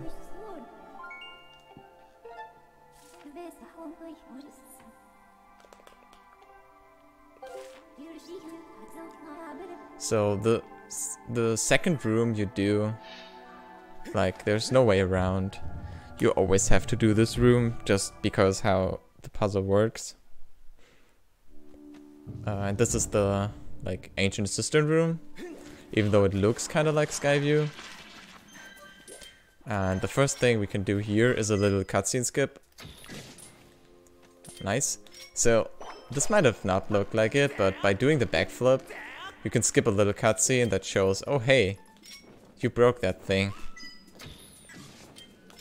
I mean, I don't know why that is there in the first place.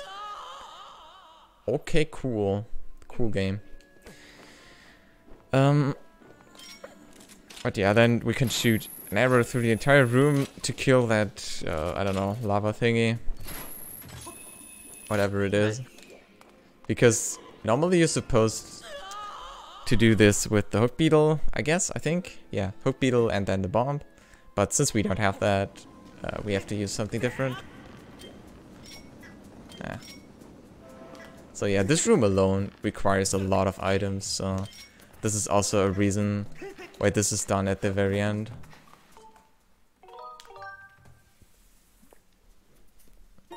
When you have already done all the other dungeons. So, and here. It's time for another back in time. To speed up things. So, not counting the incentive, this is the last back in time. So, yeah. You know, speaking of incentive, something that quite often has been mentioned, like when talking about this game in general, are the differences between English and Japanese. And I would like to remind that there are a few bit wars in the upcoming games that will be, well, today now we can say, specifically for Final Fantasy XIII and Xenoblade Chronicles, in order to have the languages in for the voices in either English or Japanese. So those are also very interesting bit wars to donate to if you're interested, because they're all going towards a greater cause.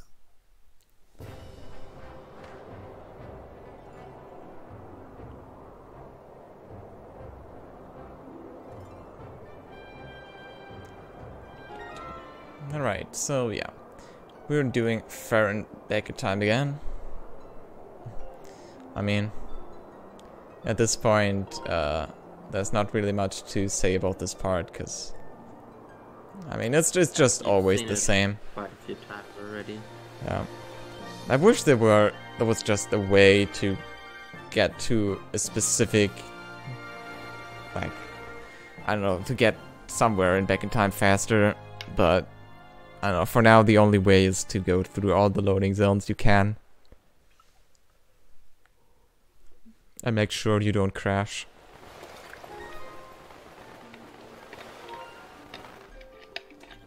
But, I mean, if you know what you're doing and you're just following the instructions in the route, then there's really no way to crash with this.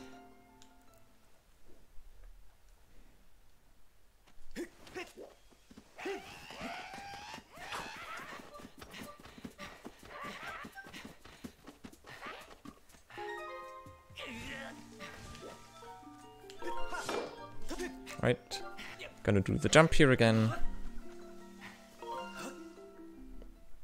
And gonna enter Farron for the last time.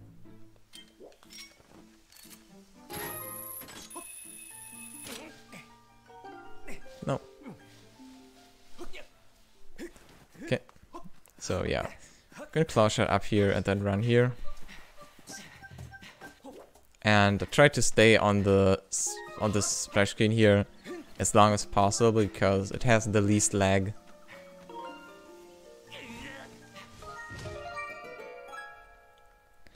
And by pushing down this log, it should have made a change here in Skykeep. How many arrows do I have? I have enough. I could get more arrows later.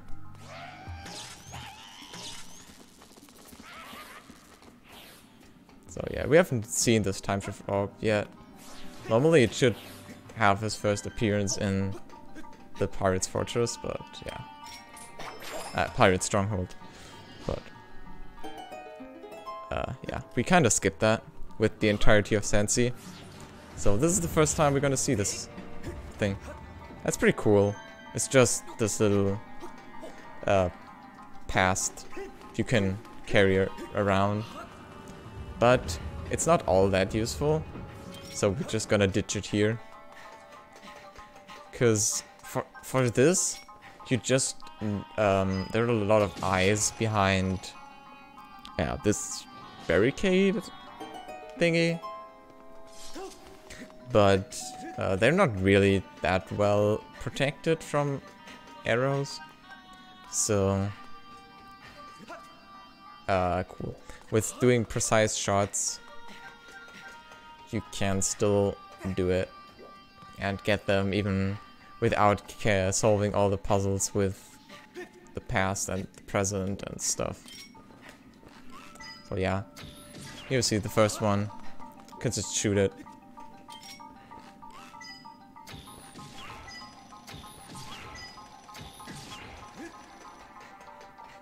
But you have to be a certain distance away.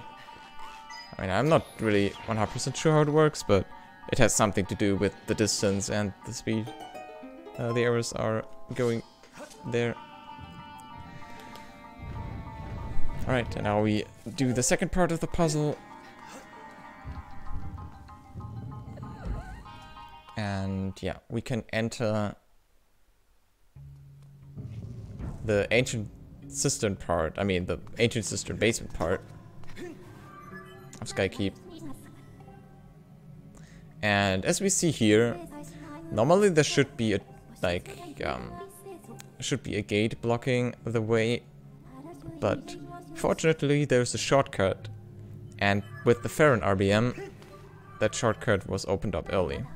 So this skips the entire getting the key, fighting all the monsters here. So yeah, we can just grab our Triforce here because we are totally worth it.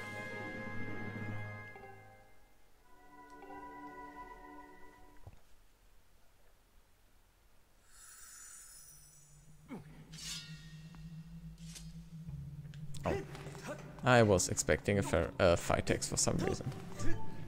There is so many fight texts for everything, so you always expect one to pop up.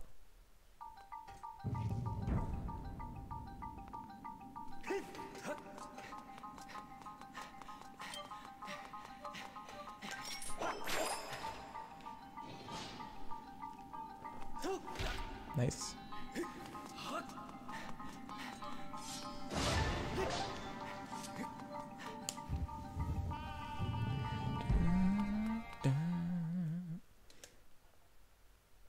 It's also nice to revisit all of the dungeon music here. Skykeep again.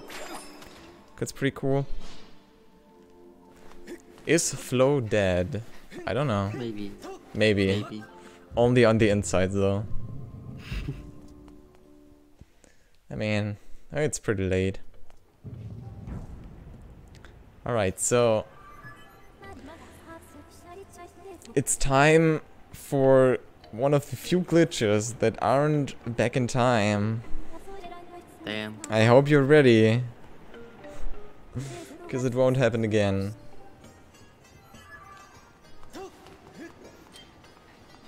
Imagine.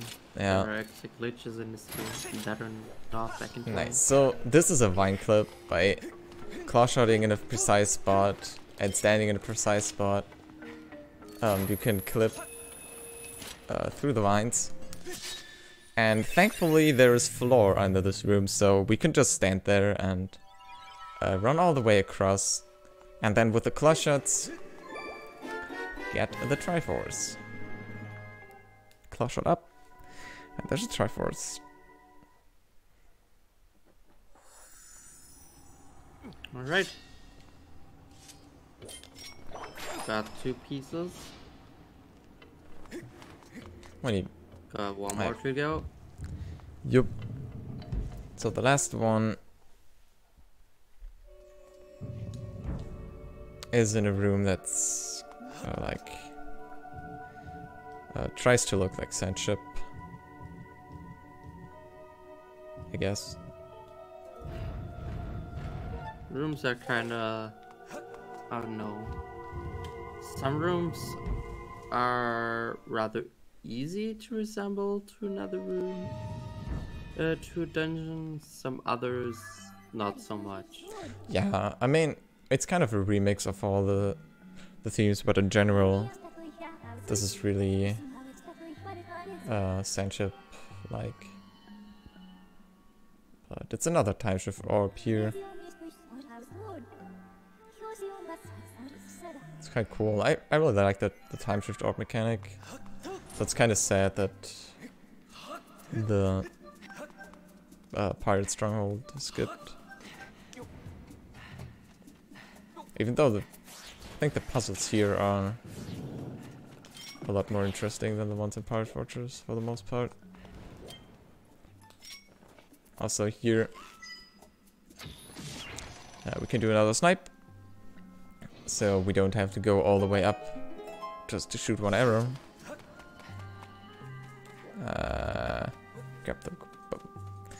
Grab the bowl or whatever. No, the orb. And what I'm trying here is called the break slide. It's just so I can cross the big gap of sand, because I don't want to go too deep in, because that would spawn deco bubbles, which are annoying.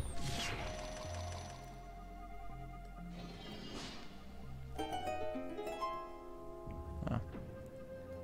I don't even have a frame here to do anything. That was not the best break slide, but... So what you basically do is... I do a roll to buffer it, and then I hold slightly down outside of the dead zone, and Z, so... the game tries to slow you down, because that's what normally, I mean, you're holding down, right? But also the game doesn't apply the slowdown of the sand, which is normally really bad. Alright, and that's also the last Triforce piece. Alright. Time for the end game. Yep. So after this, it's pretty much only fight after fight after fight. And reminder that we also have the incentive coming up soon. Yep. So... Yes, indeed. There is a very amazing bonus run that will be right after this. Ah. So since I'm not the best at Horde, I'm just gonna grab a safety fairy. So probably I may or may not need it. If you like Kidcut and do Horde damage less, then you probably don't need it, but if you're a scrub like me, then you need it. Same.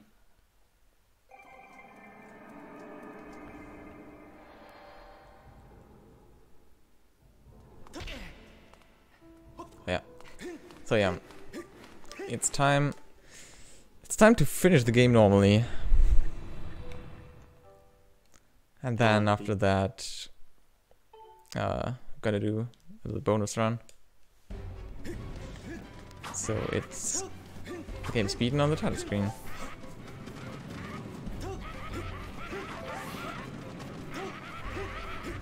I mean, I guess depends on how good I am with the time, with the estimate.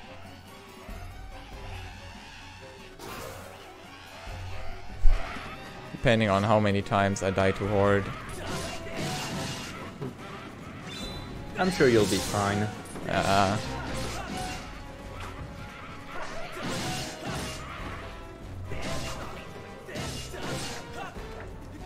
Come on, dude. Come on here where I can kill you. I don't know. I really don't like Horde. It's not a fun part of the run.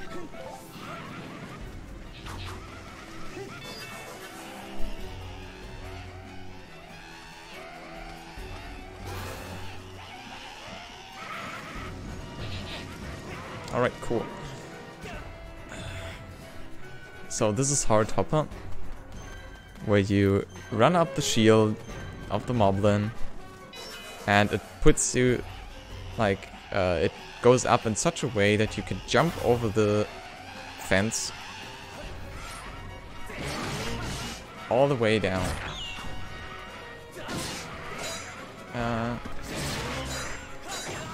Come on. We have to conveniently skip the worst section of the horde with that. It's not that terrible. Alright, and... I didn't say it's that terrible, I only said it's the worst section. Yeah, that's true. Nah, actually I'm not sure. I hate everything in hard, so... Alright, cool. That's Didn't even need the fairy though. So, the reason I just applied the fairy myself is because it's faster, because it skips the death animation.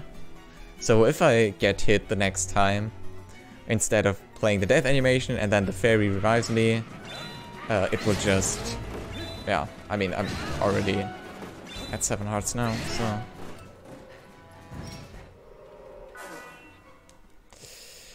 Time for Grim 2.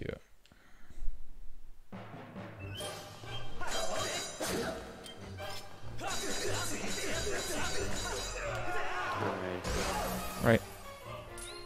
Nice dowsing. What's the timer, by the way? I think it should probably be somewhere around 4:50, 55-ish. 3:55. 3:55, alright. Cool. Those way you're not that overestimate. Yeah, I mean, I was just thinking... I can finish the run normally and then do a bonus run, because this will still be well underestimate. Alright. So yeah, give him the first phase, you just push him down, and now you have his heart open.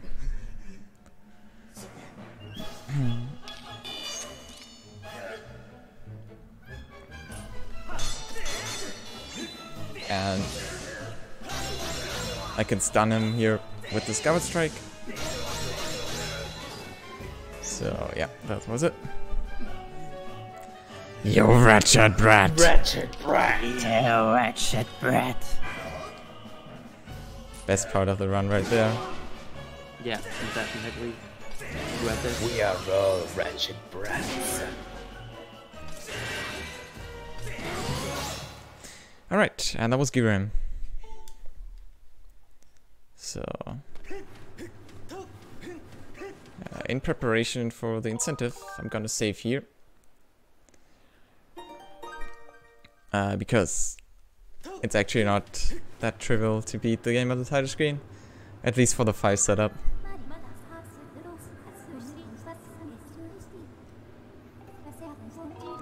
I am ready. Good luck. Hey. Alright, so this is how you beat the game normally.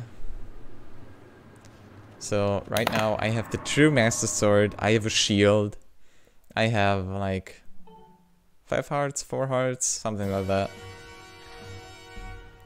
Nothing crazy. The final boss is actually easy. It's mostly scripted. There is stuff that can go wrong, but yeah, the first fight is pretty straightforward with shield. Just first spin, hit, spin again, and then just keep him in the stun lock. And for the second phase, you want to... Time's coming up, by the way. Oh yeah, time's coming up, by the way. That's time. Sorry, I totally forgot about that. Congratulations. GG. Right. That was pretty okay. Still kind of salty about fading the reverse bit warp into Ancient System once, but otherwise it's pretty okay. Alright. Well, you did finish quite a lot underestimate. Yeah, but there's also the incentive. Also, very important. You can play the harp doing this, doing the credits. Alright, that's everything. So yeah, you donated for beating the game on the title screen, so it's time for that. So wait, this was dumb. Ah, whatever. Just as we're about to start this bonus run, I just would like to remind that since this is the very end of Skyward Sword All Dungeons, that will soon probably be closing probably the bid war for the next run, which is for the Hamtaro run. So there's very little time left. It's not over yet, but very little time yet. So do you think we could do something with that? Yes. Yeah. Depends on how many times I die to demise. Because, I mean, on the title screen I don't really have that much stuff. So yeah, but first, how do we actually get to the boss? Well, I mean, that's actually pretty much the casual way you would go from Skyloft. Well, except for the Farron bit part, but... Well, first off, we need to actually go on the title screen. Yeah. So, I made the mistake of loading 5.3. I think I always load 5.3 when I practice it, because... it's a file where I can go to back in time, but it's still saved after the prompt, after harp, so gotta see that fight cutscene, but it's not that bad.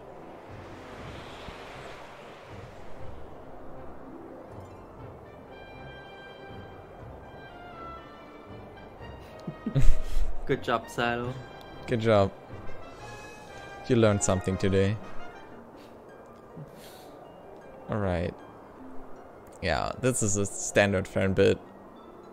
Gonna go here. Also, fun fact, it's really important to enter this with file 3, because file 2 would have a slow animation, and file 1 would just straight up crash, so... This is why we want to enter this with file 3.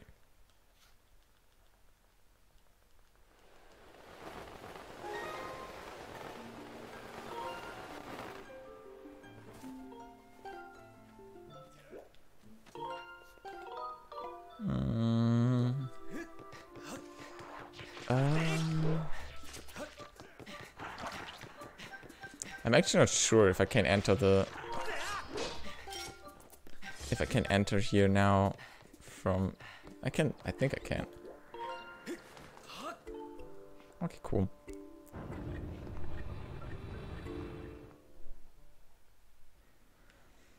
So, yeah.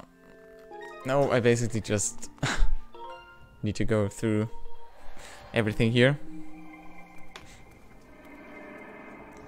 And then go to the past and go out. So it's also very important that all these files are saved after Giram 3, because otherwise it would crash. The sealed temple of the present would crash. Yeah. Also, I'm gonna kind of cheat a little bit, because the problem is I don't have the Sacred, so I have to take damage going down here. Well, unless I would be really, really slow, but I don't think anybody wants to see that. So I'm actually doing a death warp to get my hearts back. So I'm just saving here. Going down, going up here. And then dying. I really don't want to fight Demise with only 2 hearts, sorry. I would say as long as you could, as you can run on autopilot, everything is fine in Silo. All right, and I mean, only beating the game on the title screen sounds pretty boring, so I'm also gonna do it with the Skyloft clothes and only the Goddess Sword, so like pretty much nothing.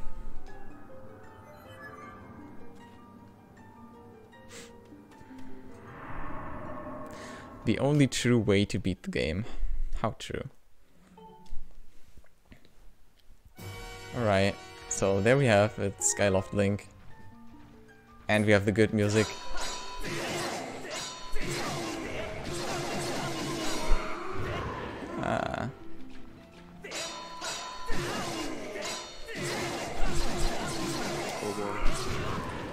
Alright.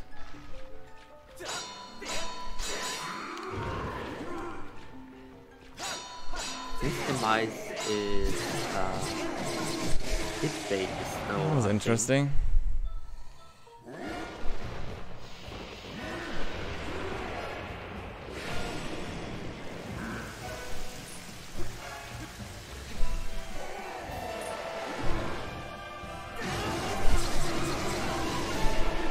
It doesn't make that much of a difference if you have the Goddess Sword. Alright, and that's demise. GG. So this is how you beat the game on the title screen.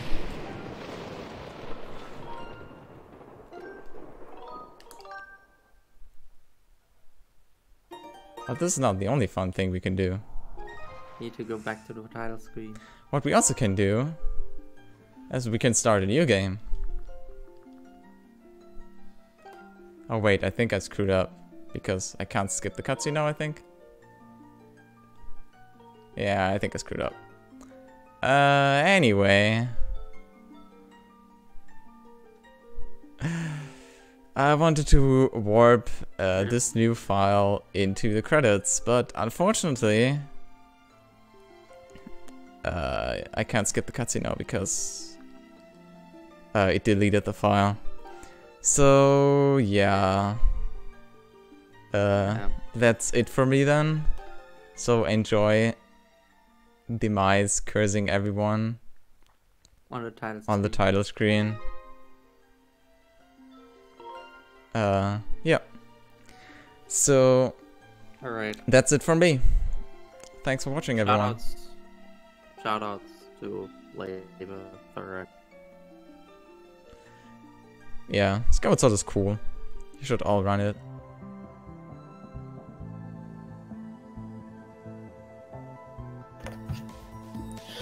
Well, hello everyone.